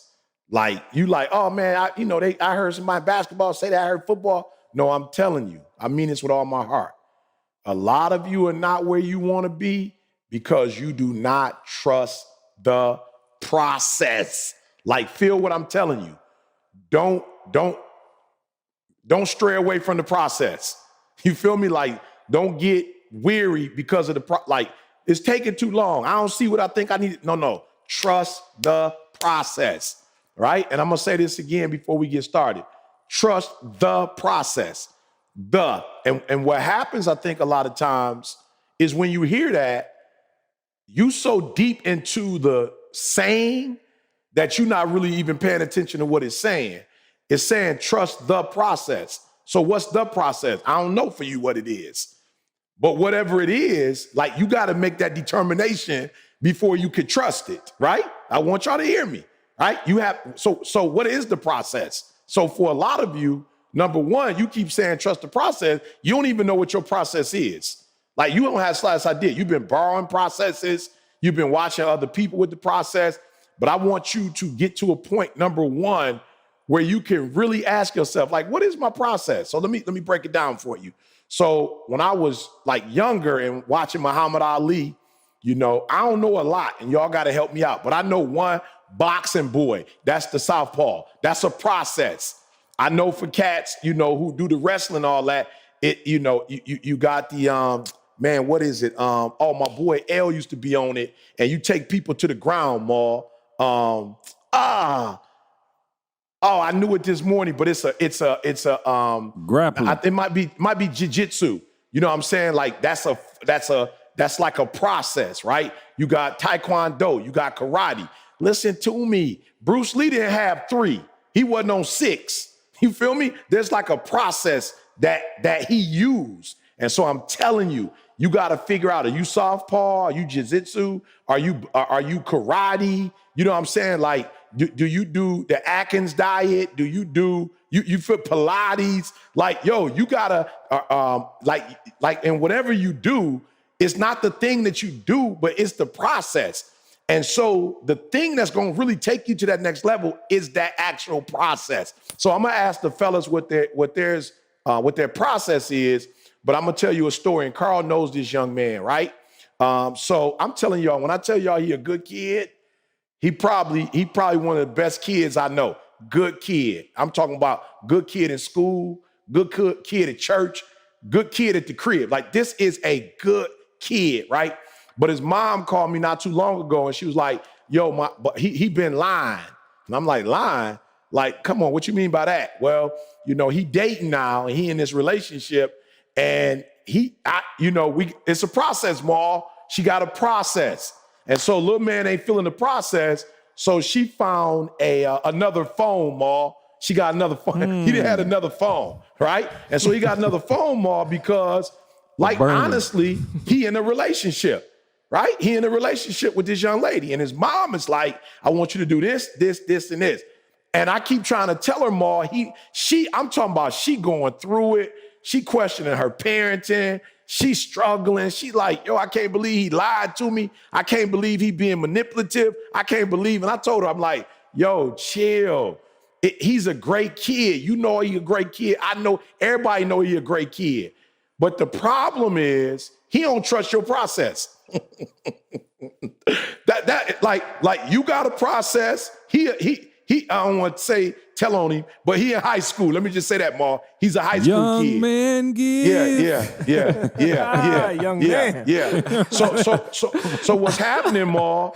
He trusts her process when it came to this, and I'm not gonna call it out because people know what I'm talking about. But he trusts the process in this, and when I tell you, Carl will tell you that in this thing that he trusts his mom's process in, he probably one of the best I've seen. Definitely the best. Definitely more the best at his age I've ever seen. And I know some grown men that does what he doing, and they ain't doing it on his level. So he trusts her in that, Ma, but he not trusting her in the relationship, boy. So she's saying he lying. I'm like, he ain't lying. She said, I told you he lied to me. I said, no, it's not about lying. He's a good kid. He not trying to lie to you. He being manipulative. He got a phone, and he don't think I know he got the phone, but I saw the phone. He got the boom, boom, boom, boom. Ma, she going through it, Ma. I'm like, yo, he ain't lying. He ain't got a separate phone. She's like, I can show you the phone. I'm like, no, you don't get it. He don't trust your process. He trusts your process in this. He trusts your process in this. He trusts your process in this. But as it relates to this young lady he dating, he don't trust your process. You feel me? And so because he don't trust your process, he's not going to commit to the process in a way you think he should commit to the process. But what I told her, Ma, was, as a parent, based on what I've seen you do with all your kids, trust the process. Trust the process. Like, I know you think, all right, he doing everything I told him to do over here, and he doing everything I told him to do over here. And not only is he doing it right, he like an A student over in this area. He like an A+ kid. He killing it, Ma. Like I said, Carl know who I'm talking about. I don't know if there's a kid that I respect more than this kid. I don't know if there's a kid as talented as this kid. But what she doesn't understand is that he don't trust her in this. And I'm telling y'all, what's wrong with a lot of y'all is, one, you don't have a process, period. Like, you don't have that thing that you can fall back on, right? And I told y'all, when it comes to these three dudes that I'm rocking with and a couple other dudes, I don't pick them because they talented or they making money.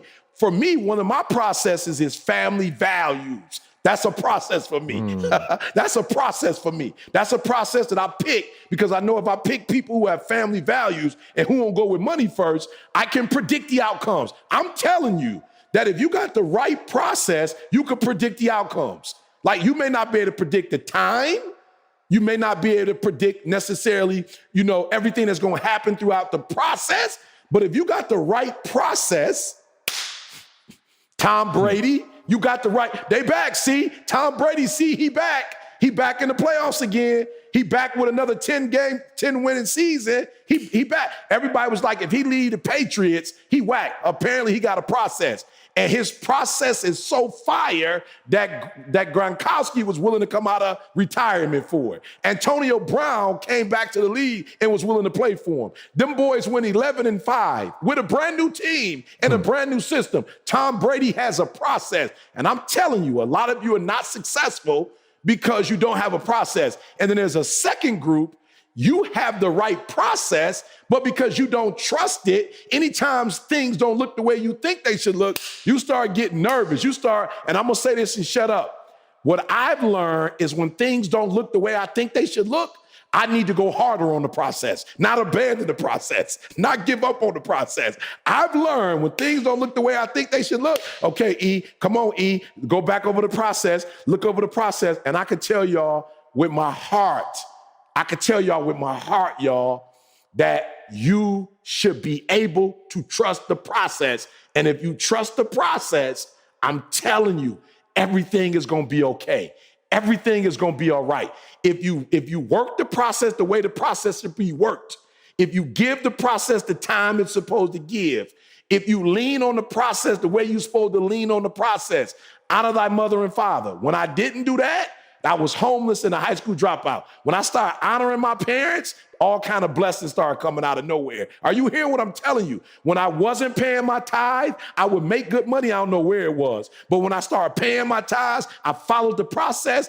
Windows of blessings start coming out of nowhere. When I start getting up early in the morning and I start taking my craft serious, opportunities came out of nowhere. But when I was homeless and a high school dropout, I didn't have a process. I was rebellious. I was reckless. I did what I wanted to do when I wanted to do it, and I dealt with the consequences. But when I became a slave to the process, when I allowed the process to become a God for me, and I didn't veer from the left or to the right, but I stayed strictly focused on that process, whoo.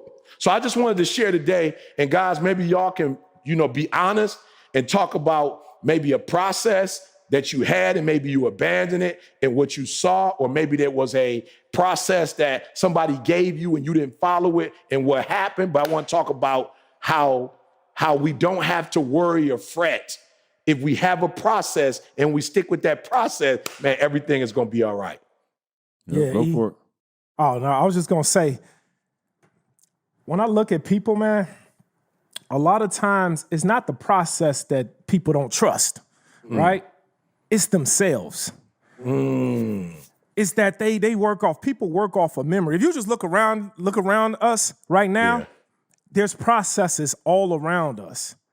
So it's not the process that's really bad, or it's that we choose not to pick the process because we're not disciplined enough to commit to the process. So I think it's a lot more dealing with the commitment portion of it. The commitment is hard, but its process is all around us. You can pick up a book and learn how somebody did something. You can look on TV, social media, you could podcast, whatever it is. You constantly are being fed all of these different processes and you're seeing it, but it's not really, and somebody that's listening to me right now, it's you. You know that it's really you. You don't trust yourself right now. So what I would say to that person is, start small. You know what I'm saying? Don't jump out there and just say, okay, man, I'm looking at this process ET doing, I'm going to follow it, because first you got to learn how to have commitment for yourself. You got to learn how to be dedicated and be committed to something small. That's a process. Follow that commitment level, that small commitment level. And then once you follow that one, elevate to the next level. Then elevate to the next level, because I'm telling you, like I said before, it's not really the process that's stopping you, it's you.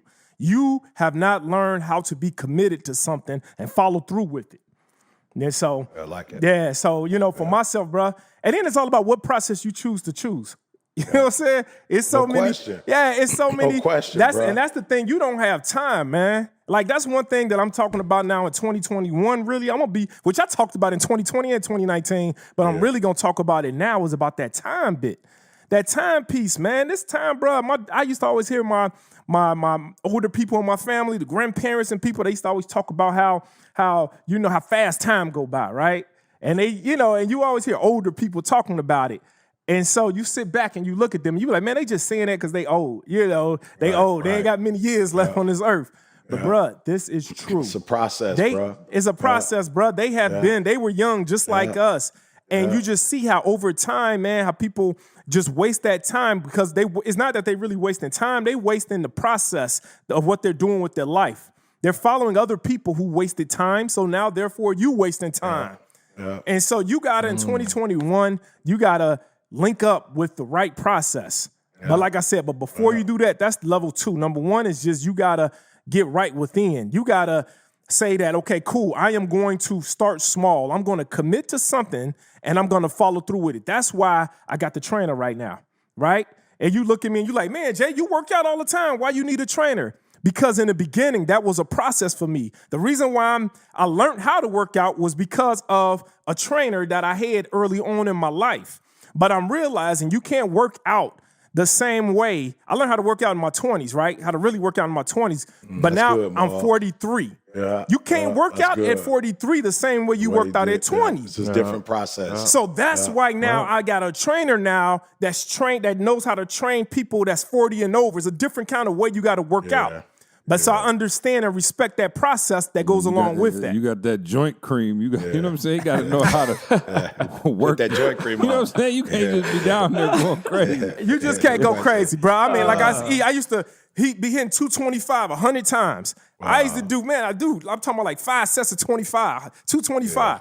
I can't do that at 43. The joints hit different. It's not even going to do the same thing. So now the process that process though, Maul, is going to, that's why I'm trying to tell people, Maul, like the right process is half the battle, bruh. That's it. You get the right process. And what I'm trying to tell people is, like, you nervous, you scared, Maul, when you got the right process, it's like ragu, bruh. It's in there. You don't have to be nervous. You know what, Maul? I just kept telling the mother. I kept telling her, Maul, like, relax, calm down. You stressed out, and she was like, "But I see this." I was like, "You don't have to worry about what you see.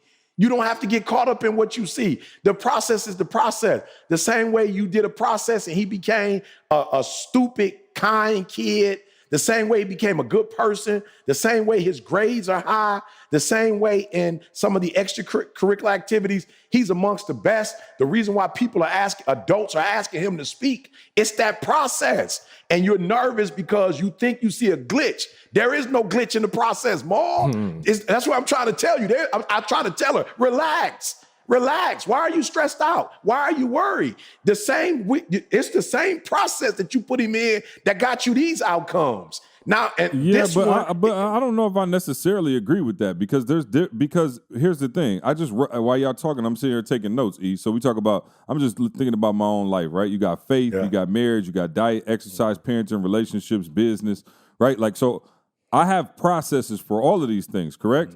So my process in my marriage could be fire. My process in my parenting could be fire, but my process in my dieting and my exercise could be broken. Absolutely.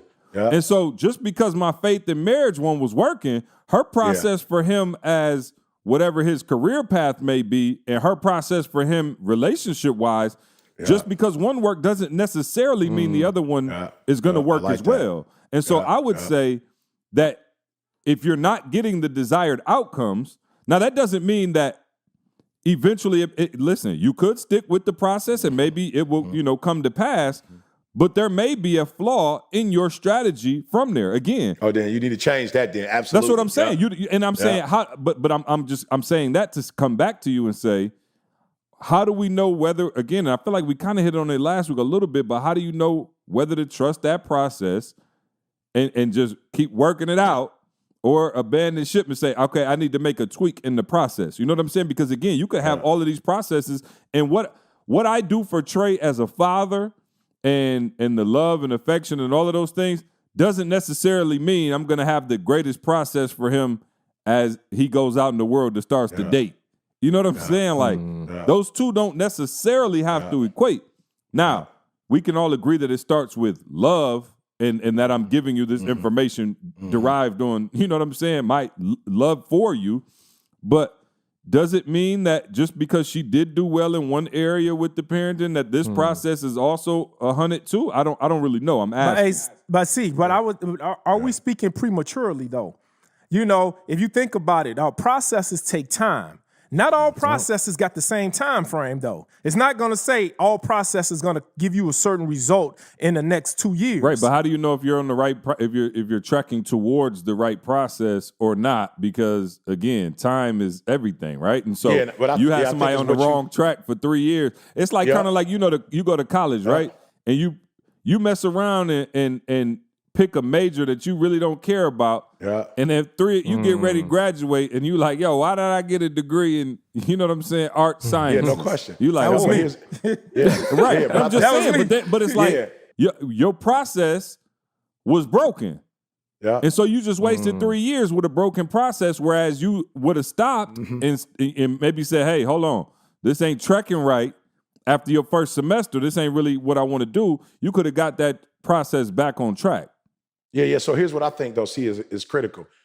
I think when you have a process, whether that process is fire or whether that process isn't fire, and I'm not going to say daily because, that might be over the top, but I would say that you need to be, you like what Maul is saying about being 40 versus being 20.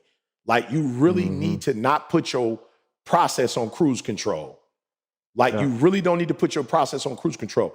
You really need to be evaluating your process. You need to be, getting the oil changed, the tires rotated, the fluids. Like when it comes to a process, which is why I think it's so critical for those of us, who maybe read regularly, listen to audio books, those of us who, get up and pray. It's just like Maul working out.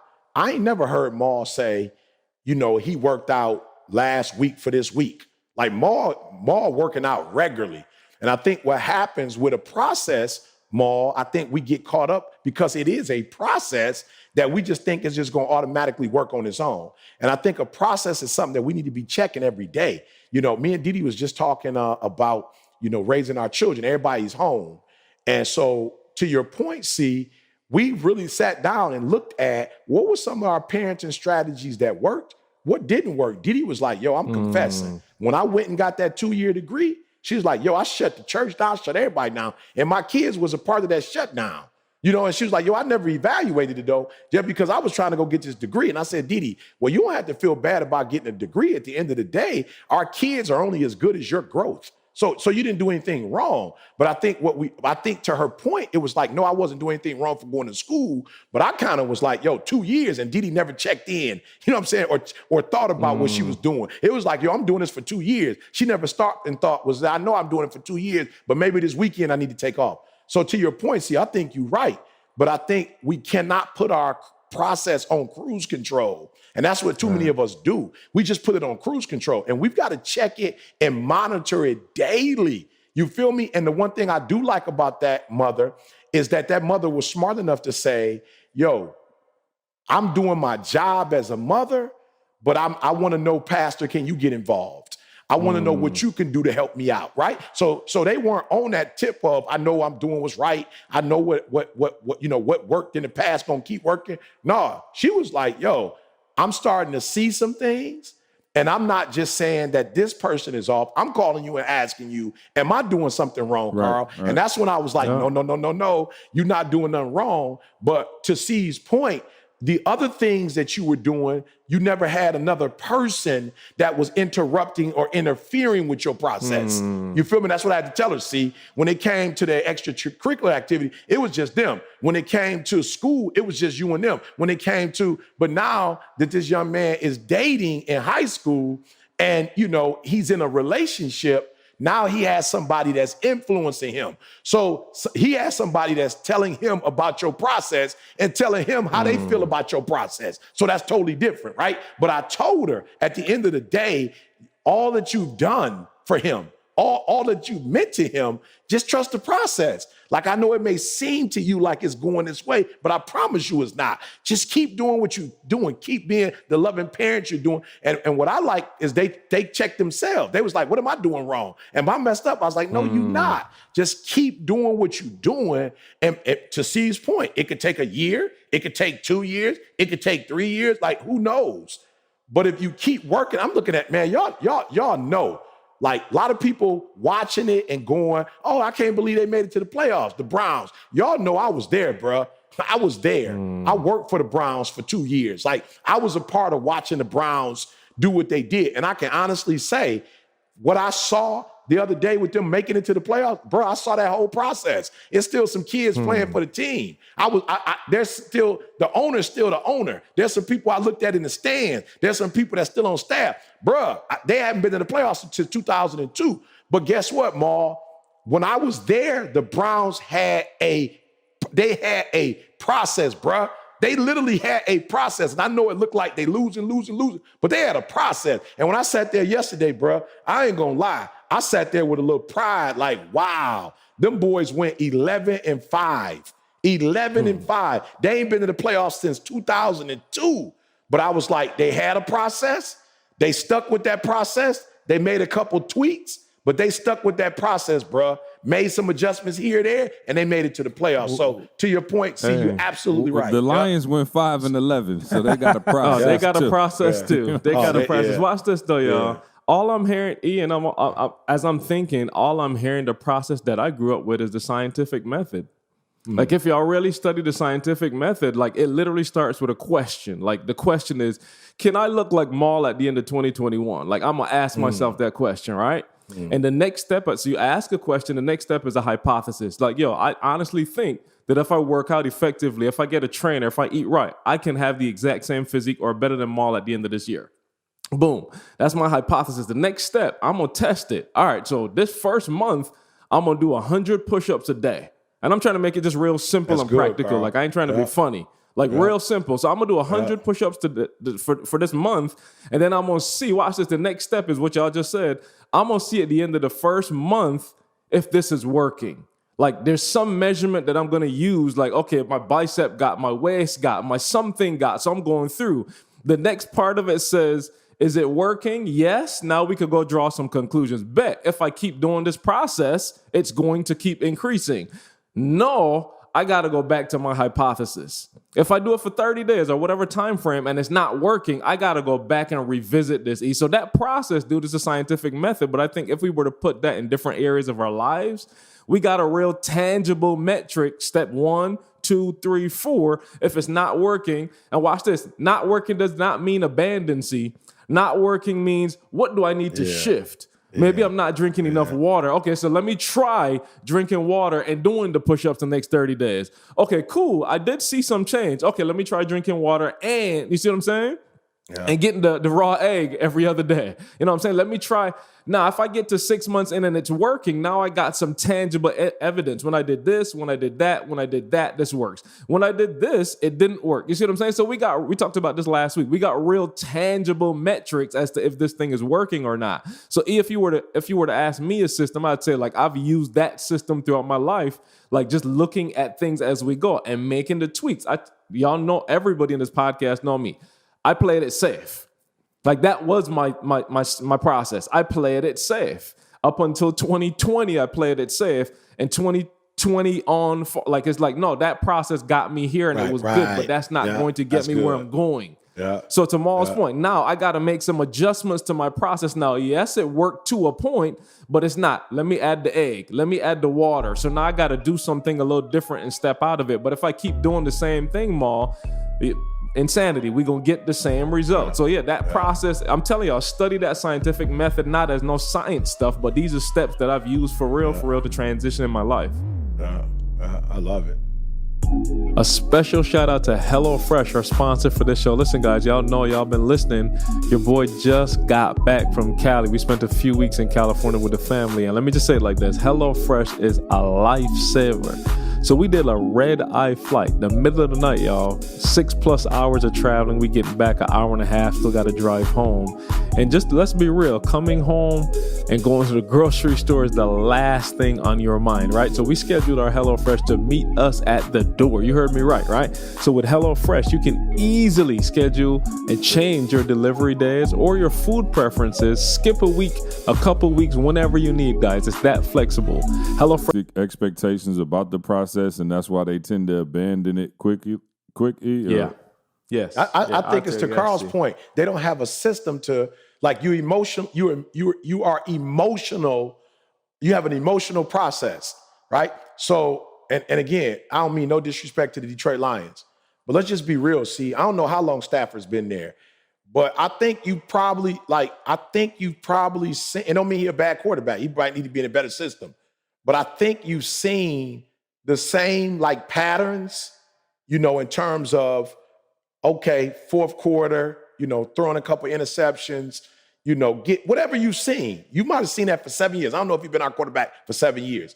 But the one thing I learned from Josh is kind of like, yo, E, do me a huge favor.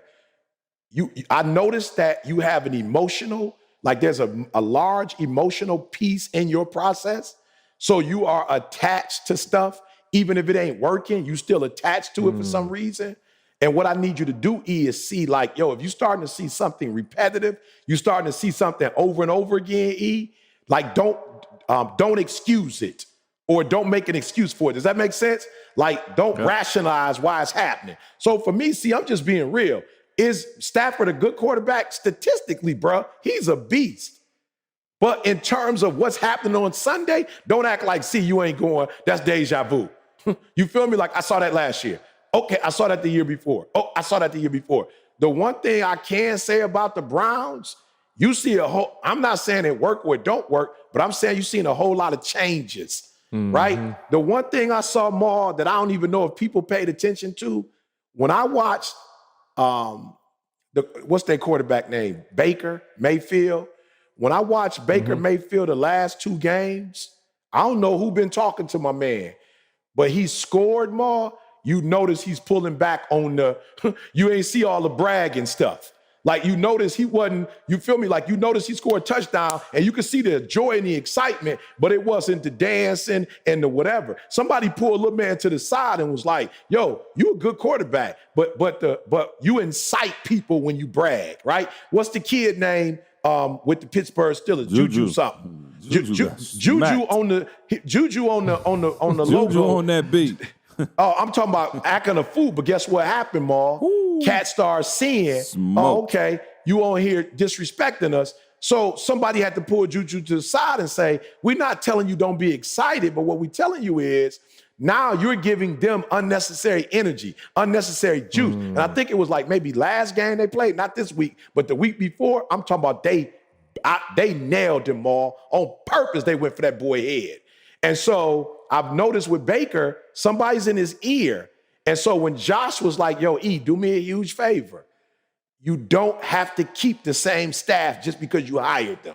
Like you ain't got to go with them. You know you can fire people. You know that's a part of it. You can hire and you can fire. So I started saying to people, yo, here's some of the things I'm seeing you do repetitively. I can't keep you on the squad if you're going to keep doing that, because no matter how much I change, nothing's going to change because you're not changing. So I'm not going to fire you right now, but I am going to make you aware of we can't keep going in this direction. So you got a year to get your stuff together. I'm going to have to let you go. And that was a game changer for my process, because Josh helped me to see, E, you don't have to, like, you don't owe nobody nothing. Just because you hired somebody and you feel like if you fire them, they ain't gonna have no job. He like, that's not on you. Like you're not the hiring man. You're not a bank. Like it's not your responsibility to take care of nobody. That's not your responsibility.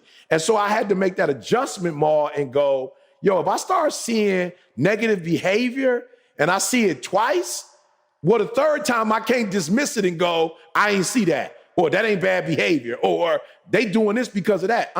E, you gotta say, yo, this is a habit, and if you don't stop it right now, you're gonna have to go, because that is not a part of the process that's gonna get us the outcome. So I absolutely. Y'all familiar with the team who said trust the process? Yep. Who was it, Carl? Yeah, I know him. Blank. I don't you talking know about right basketball, now. right? NBA. Yep. Rebuild. Yep, I know him. Yep. Yeah, so I thought Carl might have known, but he knows Chicago the Sixers. Bulls. Yeah, 76ers. No, the yeah. 76ers. Yeah. So if you look this up, they had a trust the process, right? Yeah. And here I want to hopefully help somebody, because I thought it was deep. And I'm trying to tie all this together. I haven't even thought about it. It just happened last night, really. But the Sixers had they had what they call trust the process, right? And basically what that meant, Carl, was that they were going to pretty much lose on purpose, right? They're going to lose so they can get the draft picks, right? Like, they get rid of everybody good. We're just going to lose. And we're going to get all these first picks. And then once we got a whole team full of first picks, then we're going to win the championship, right? And this ain't no shade to the Sixers fans. Shout out to my man Q, Lamont, all y'all, love y'all. But what happened was you started to miss on those picks, right? Like, they didn't pan out. So long story short, y'all know that the Sixers still ain't won the championship, right? So you did all that losing. So I was watching football yesterday. I don't know if y'all watched it, but Philadelphia and Washington were playing. Yeah. Shout out to Washington. Yeah. And Marcus, rest in peace. That's his squad. Yeah. I was glad to see them get in just for my boy Marcus. Yeah. All right. So what happened was Philly was like right there in the game, and the coach took out Hurts. Now, I ain't saying he was balling, but he been playing pretty good the last few weeks. And they took him out, and they put somebody else in who, no disrespect, he clearly wasn't the answer. Right. And they had a chance to win. Now, Philly was essentially playing for nothing, right? They didn't have a playoff shot. You know, they could have maybe ruined Washington's day or, whatever. But in a sense, they didn't have a whole lot to play for, right? And so they took Hurts out, apparently, to audition Sudfeld or whoever the backup is. I'm not talking about football. I'm trying to go somewhere real quick. So after the game, my man Kelsey, who's the captain of the team, was pissed. And he said, I don't care what you talking about.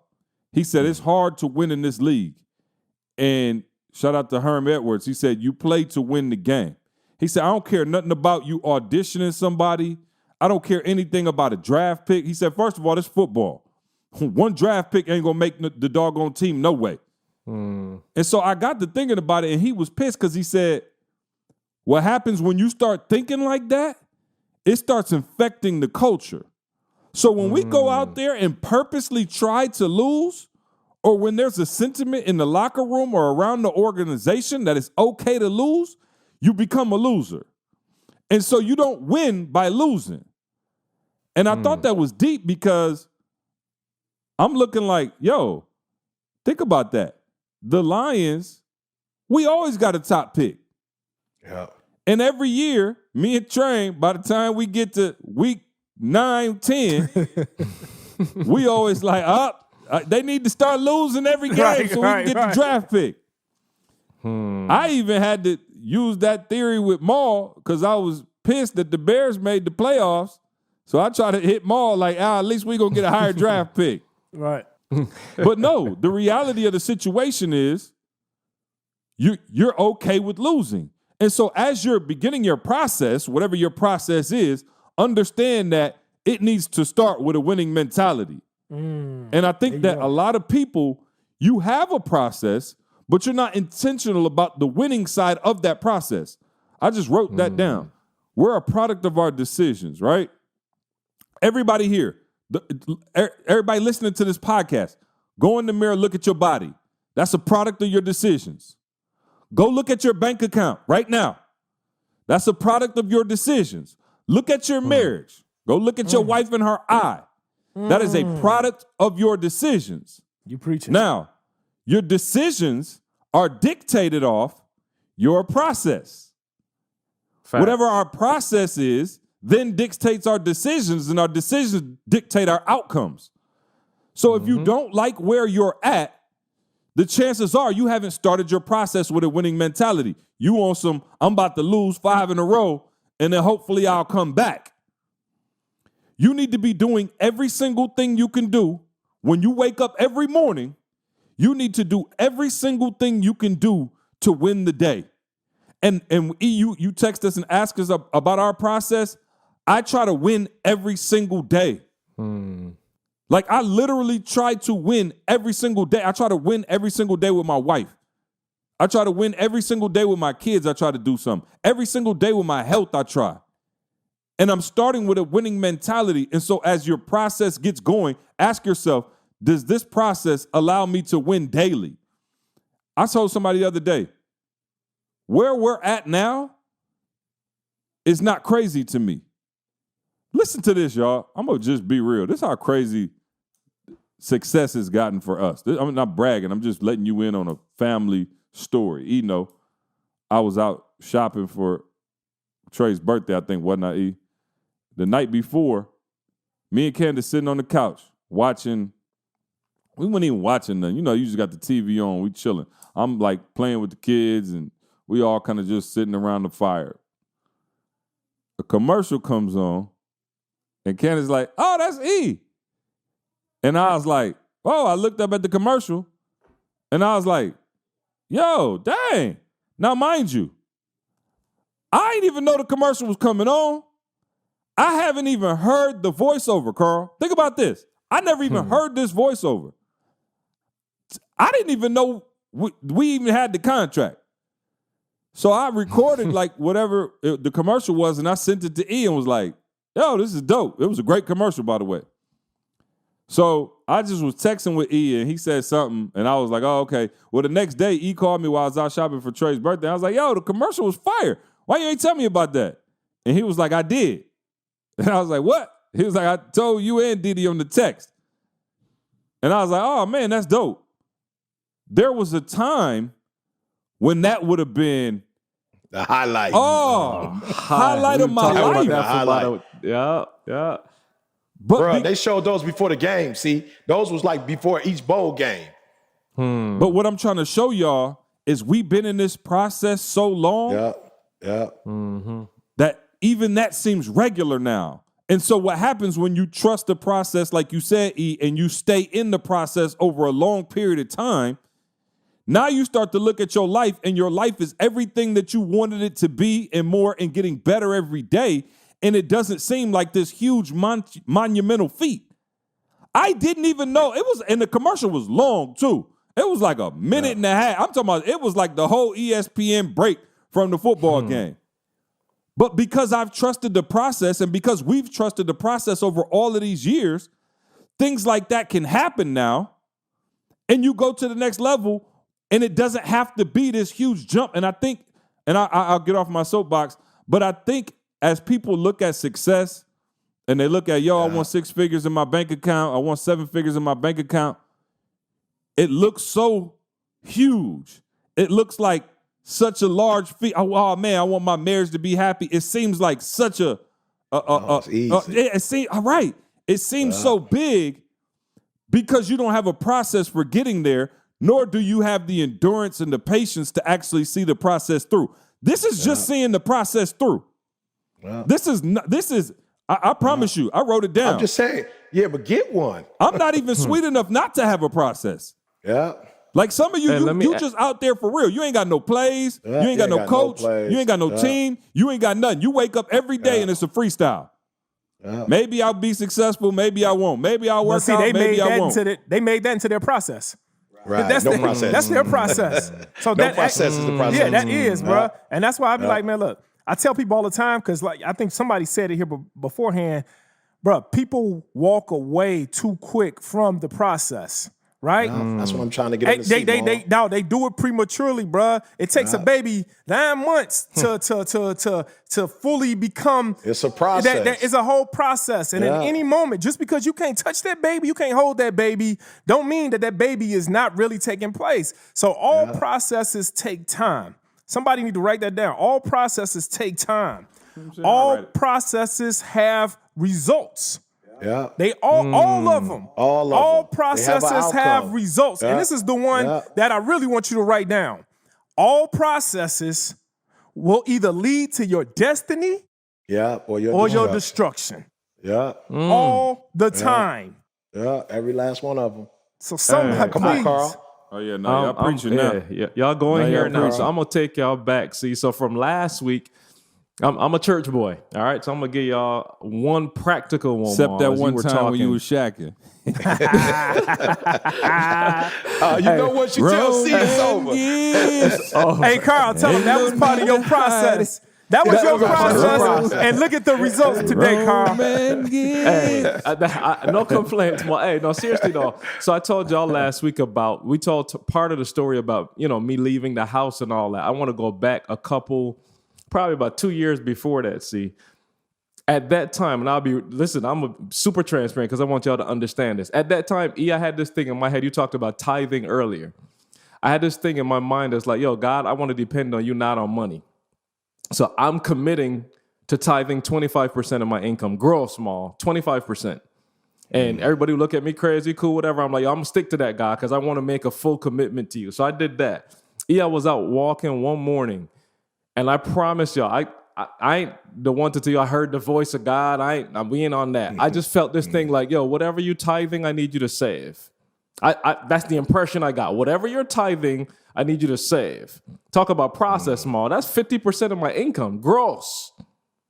Mind you, Tamisha is in her PhD. No, she was in her master's program. Both Tamisha and I in school. And this is back in the vacuum days when he gave me the vacuum, y'all. I'm talking, we ain't got no income. We live in an apartment. And now I'm getting this impulse to, and I want y'all to understand what I'm saying about the process. It ain't sweet. Like, don't feel like the process is you walk in there, Maul, get a trainer, and my man do Maul fight push-ups. Oh, he's going to kick my butt. He's going to kill you. He's going to kick my butt. Kill you. Yeah. So I'm telling y'all, 50% of my income, watch this, 25% tithe, 25% into a savings account. Fast forward to what I told y'all last week. If you missed last week's episode, go back. We are out of the house that we're in. I got to find a place for my family to stay. Maul, I jump to the end of the story. I have within $100 of the amount that I need to make my down payment for the house. Wow. Listen, I'm telling you, this is years before. I'm just following the process. Me and Tamisha eating rice, peanut butter, and bread. We ain't eating out nowhere, bro. We talking about lockdown because I'm just following this process. I'm telling you, I'm looking at the house like, ain't no way we could afford it. I know I've been saving, but there's no way I can afford this house. Maul, 2 days, we closed on the house the Friday. The Monday, I called and closed the bank account because there was like $70 left in the bank account. There was nothing else in the bank account. I followed the process from beginning to end. And dude, that's the house that we live in now because I followed just that little process. It was painful as all get out. I'm not going to pretend with y'all. It was tough. But because of that process, the very house that watch this model that I'm looking at that I don't even think that I could have, I was already prepared for the down payment for it because I followed the simple process of that. So I'm just telling people, it's not going to be sweet. It ain't going to be glorious. But tomorrow, just what Maul NC said, your decisions, it takes you either which way, where you want to go. Don't be following. Listen to me. There's 4 of us on this thing. There are parts of the process that we share. There are parts of the process that we have to do different. Do not get caught Maul up can't on give other 25% tithe, y'all. No. Oh, no. Yeah. He'd be so church would be so rich. Hey, Maul, in the last, and I know Carl can, he could probably relate to it, but Carl definitely, because he's in social media. Bro, when I tell y'all, man, I can't count the number of people that try to invite me to Clubhouse. Oh, yeah. Like everybody and their mama, like, yo, this the YouTube, you do not want to get caught slipping. Like everybody and their mama. Maul, when I tell you, like, I got celebrities, I got people making money, everybody being hit me up. Nikki hit me like, we need to jump on this Clubhouse, boy. Here's what I told everybody. I got a process. For the first time in a long time, all my family is together. I got a process, bro, family. And that means something. Bro, my wife here, my son here, my daughter here. Like, we bought a brand new crib thinking it was just going to be me and Didi. I said, my family is here. I told my boy last night, it's going to always be some shiny new toy. Always. But it's not going to always be family. I was like, yo, I'll get on that joker when I get on it. And it's going to be there. And if it's as sweet as y'all telling me, I'm going to jump right in that joker. Nikki already been training on it. Moose training on it. They already got my name. They already got the platform. When it's time, it's time. But I don't know when my kids going to all be in the same house together again. I don't know. And so for me, it's a lot of stuff. And again, Maul, I promise you, I ain't work out like like I'm supposed to. But when people say you 50, like, you 50? You don't look like you 50. Maul, I made a decision. My process, there's certain things I don't eat, Certain things I don't drink. I don't smoke. And that process has worked for me. You feel me? Yeah. Like that process don't have me looking like everybody I went to college with or everybody I went to high school with. You feel me? There's some people I went to school with. They don't look like this. You feel me? And it was because of some decisions I made. You feel me? And so I made a decision to get up at 3 o'clock in the morning. That's not something everybody need to be doing. But I do want to say this to y'all. You have absolutely no chance of being successful without a system. You have absolutely no success. And so what I try to explain to that mother, like, I feel you. I feel what you're going through. But you have to understand that he just don't see it in this particular, he just don't see it. He's not trying to lie to you. He's not trying to be manipulative. He just don't believe in your system. And the reason why he don't believe in your system is because your system seems like you got to make some sacrifice. He wants some stuff now. You talking about making sacrifice for the future. I said, but here's what you got to understand. If you believe in your system, you prayed about it, you consulted with the pastor, the elders, go ahead and stick with that joker. Don't like she did her part, Ma. She investigated, she asked questions. I told her I feel like the program is great. Whatever you do, I said, don't switch up because of the way he acting or responded to you. Like, don't switch up. You keep doing what you're doing. And I'm telling you from personal experience, that process, when he sees that his ain't working, he gonna come back to the one that's working. And so I'm telling y'all out there, man, for real, I'm not trying to prolong it, but I'm just trying to tell y'all, half or more of your success comes from the process. Trust that process. When you feel rejected, trust the process. Some of you gonna do the process and you're gonna feel rejected. I just told Carl, you wanna talk about in all transparency? We sitting down talking to our kids, and I just told my daughter, like, yo, the reason why I felt like I had a better relationship with your brother than you, even though you know I love you to life, is because I felt like, I ain't know the assessment, but I felt like, you know, you was kind of like standoffish a little bit. You know what I'm saying? And so because you were standoffish, I felt like rejected. So there was times I just didn't even try to even do certain things to you because Carl, she 22, I'm 50, and we having this discussion. But guess what I never did, Ma? I never broke the process, Ma. Yeah. I kept the process that I'm going to be your father. I'm going to be in your life. I'll take what you give me. You feel me? I'll take what you give me. But eventually I'm going to break whatever this is, whatever you going through, like I'm going to get to understand it. Yeah. I'm going to know how to do what I do. And to this day, Ma, now we're closer than we've ever been before. But I never walked away from the process, Ma, even though it looked like, man, what's the difference between her and Jay? Like, I did this for her. I did that. I ain't even do this, but I did it to him. But I ain't even do this. Why we ain't? But I stuck with the process, see? And I said, yo, this is my child. This is my daughter. I love my daughter. I know what type of relationship I want to have with her. I know why it's critical to have this relationship when she get married. And I just stuck with it, bro. Well, y'all been talking about your process. Let me try to reframe the question. Where did you get your process? Well, I'm a Christian, so a lot of my process came from the Word. You know, there were some things that I saw in other people that I admired. So it could be like somebody real I met. Like, for instance, I say all the time, like, me and Didi talked about it. One of our processes, Ma, was working. We saw our parents work. Like, my father never did like no games and stuff like that. I'm going to your baseball game. He wasn't on that. My mom wasn't on that. She's like, I gotta go to work. Ain't nobody got time for that. So we grew up, Ma, going, yo, we gotta work. But then we might see a family, like seeing them coming together, who we also knew that they were a working family, but we noticed that they would eat together on. So we was like, oh, okay, maybe we need to add that to the process. Didi said it. We wasn't the Brady Bunch. Like, we was there for our kids. I did make some games and did some stuff, but I'm just gonna be real, Ma. We wasn't never that family on no Sunday. We eating at a certain time. We cooked and you eat. You feel me? Like, we felt good. We taking care of our kids. We go grocery shopping, we cooking. But it was never no, hey, Jada, 8 o'clock in the morning, we gonna eat. Now, we did eat together maybe when I took them to Taco Bell. You know what I'm saying? They eat in the back of the car, you know what I'm saying? And we all together at the same time. But we never had that. So when I would seeing them do it, and I would come over to the crib and we'd sit at the table and we would eat, I'm like, oh, okay, bet. We here in Cali, we got a table now. Didi was like, yo, come sit down at the table and eat. I eat where you eat, you eat where you eat. But it's like, yo, let's sit at the table and eat. So for me, of course, the Bible, when I became a Christian, my family. Before you start having pre-sex. Yeah, you feel me? Grown man is.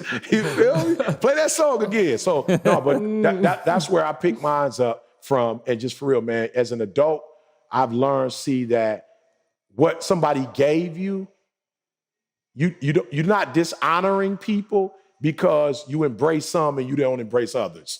So, or you are abandon you some. saying it's a hybrid then? Like some of the stuff you got from your parents, and some of the stuff you adapted for yourself, then some of the stuff you took from the Quinnies. You know what I'm saying? Like, so, and some of the stuff I was doing before I had to let go because it's not appropriate no more. Like, if that makes sense. Like, it don't apply right now. You feel me? So, definitely a hybrid, bro.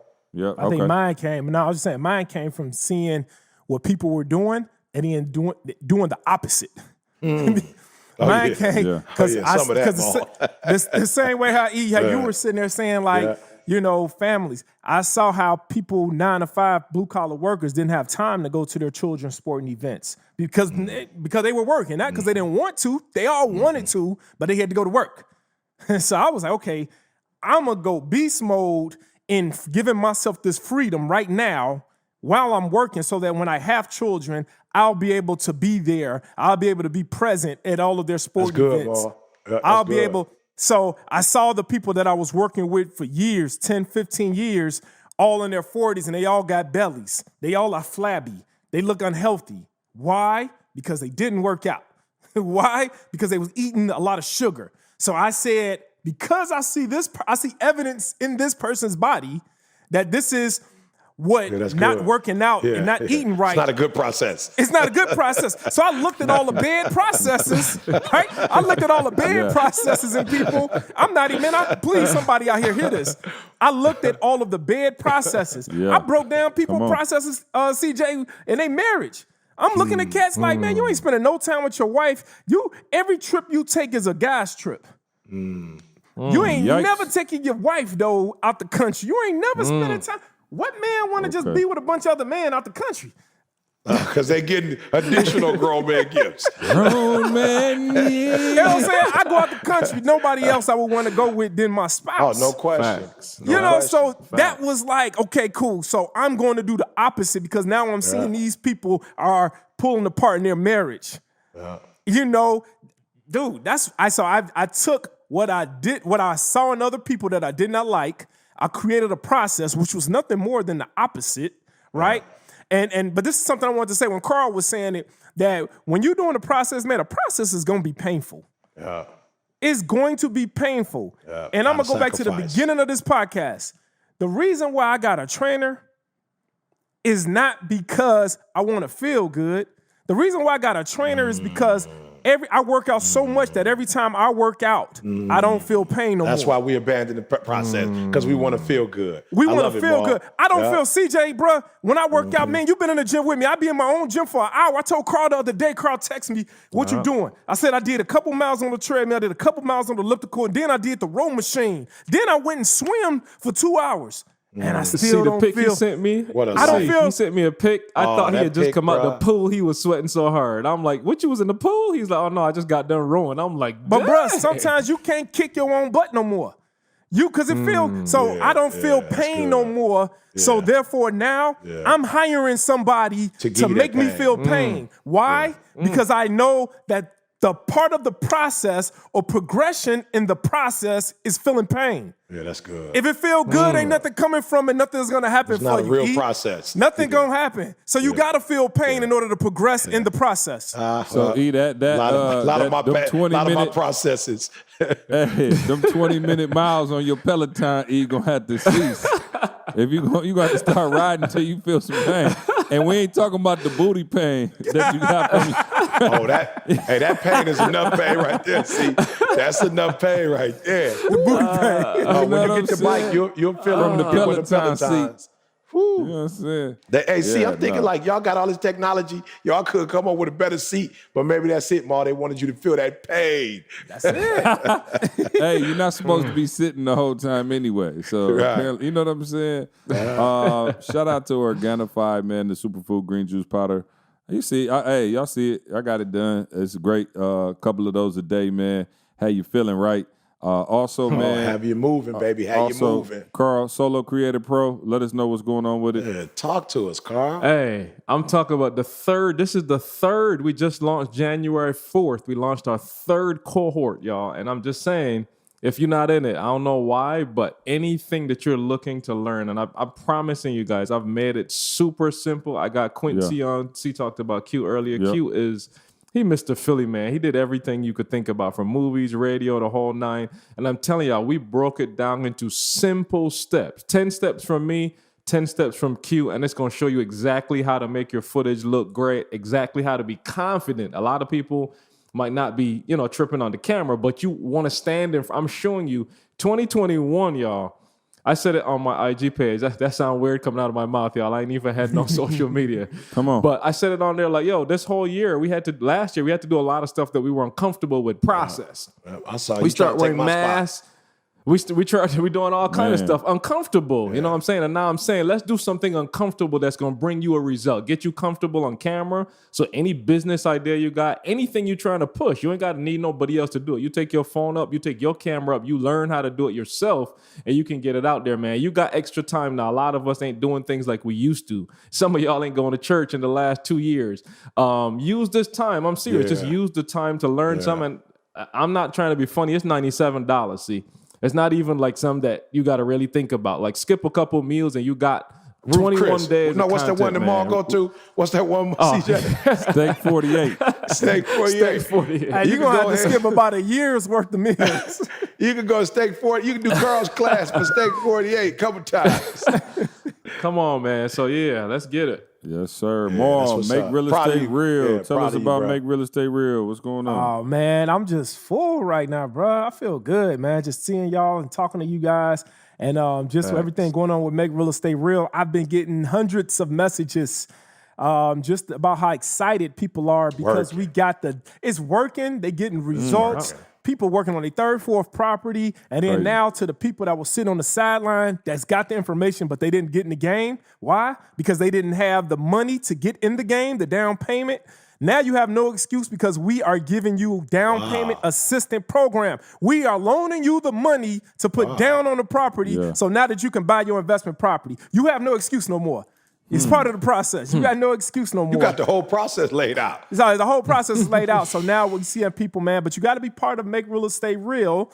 And then you got to be with part of our elite alumni group. And because those people are serious. And so I said, okay, if you invest in yourself and you're that serious, then you're serious enough for us to invest into you to help you with the down payment. Man. Let's go. Let's go. Hey, thanks for letting me go before Maul, so Maul had to show me up. Let's keep this flow. Carl, you part of the process, Carl. No, the question, Carl. Facts. You showing the process right now, Carl. So, like I said, I watch you get in front of that camera, and I watch you, really show the people the importance of it and the value of it. And you made a call, and I was just like, wow, Carl in front of the camera. He used to be behind the camera. He in front of that camera. I'm the last of the Mohicans, not on social media. I'm still, you know what I'm saying? I'm still holding out, dog.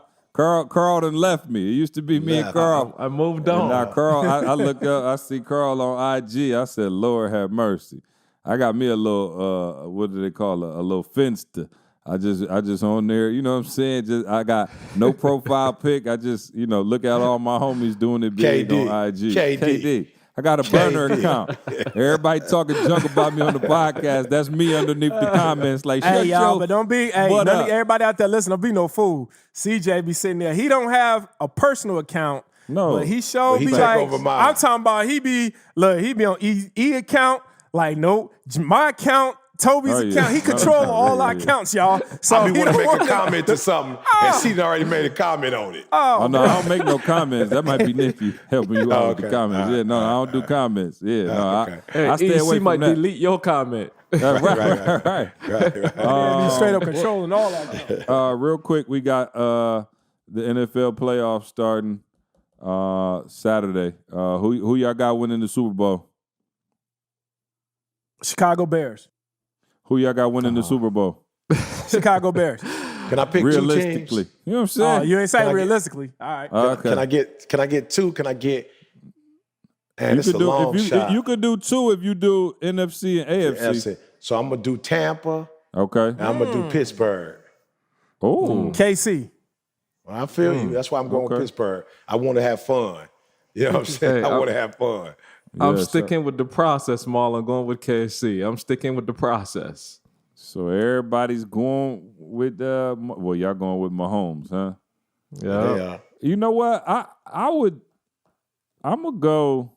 Man, I really don't want to, but I like Lamar, so I'm gonna go with the Ravens. You know what I'm saying? To pull an upset, and I don't know KC. Now, if I had to bet, if we talking about money, I go Mahomes with y'all, but I'm gonna just for the sake of the pod, I'm gonna go with the Ravens and see if Lamar. That's a good pick. Yeah, see if Lamar can get it done. I like Lamar, man. Pick. You know, he growing up, he showed me a lot coming back a few weeks ago and winning that game. So we'll go with the Ravens.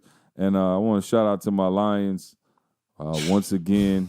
Just a terrible, terrible, terrible season. And again, I know y'all working hard. You know what I'm saying? I know y'all trying to do your thing, but once again, we are not in the playoffs. And now the Browns, that's the thing I hate too. Now the Browns done made it. Oh, Lord have mercy.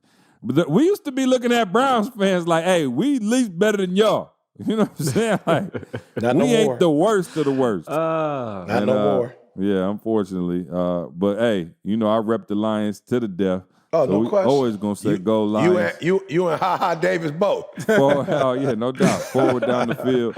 I'm trying to think. I got anything else? Any other exciting announcements, or we can get out of here? I know you supposed to be at the mall. You know what I'm saying? I don't want to mess up your process. Hey, let me get Ian's props, which one? y'all. Which process, Maul? Ted, which process? Yeah, he said you don't want to mess it up. Which one? GMG. Hey, you gonna get cold in your stocking tonight. You ain't getting no grown man. You gonna get cold in your stocking. I'm stealing this one from E, y'all. E finished work at 10:30 in the morning. E gonna be through for the day, and E is free. And I did 5 things today already, y'all, so I'm good. I'm good. Yeah. Oh, well, man, listen, I let E take the topic today, but I got so much in my phone that I just he keeps it in his phone. I cannot wait for y'all to hear next week's You got a whole podcast. year, see. You got a whole year. No, I got more than that. I do want to say, E, today was a great topic, bro. I think you did an awesome job. Right. It was okay. I think that this was probably one of the best topics we've had in this year. So, hey, I just want to say, the best one of the year. I've been with CJ for some years now. I'm good. I'm good. This was fun. He'll give me 1 or 2 a year, so I got to take it up top, and then I get to get one at the bottom. Yeah, of course. We'll everybody should pick a topic day. We should have everybody pick a topic day. No, that ain't gonna happen. That's not about to happen. We don't want to hear about Maul, personal trainer, all episode. You know what I'm saying? All right. Love y'all, man. We'll love y'all see you too, next man. week. See you next week. Let's go. I want you to focus on here right now. Don't you worry about when you get home. You concentrate on this opportunity. You don't worry about tomorrow. You concentrate on this opportunity with all your might, with all your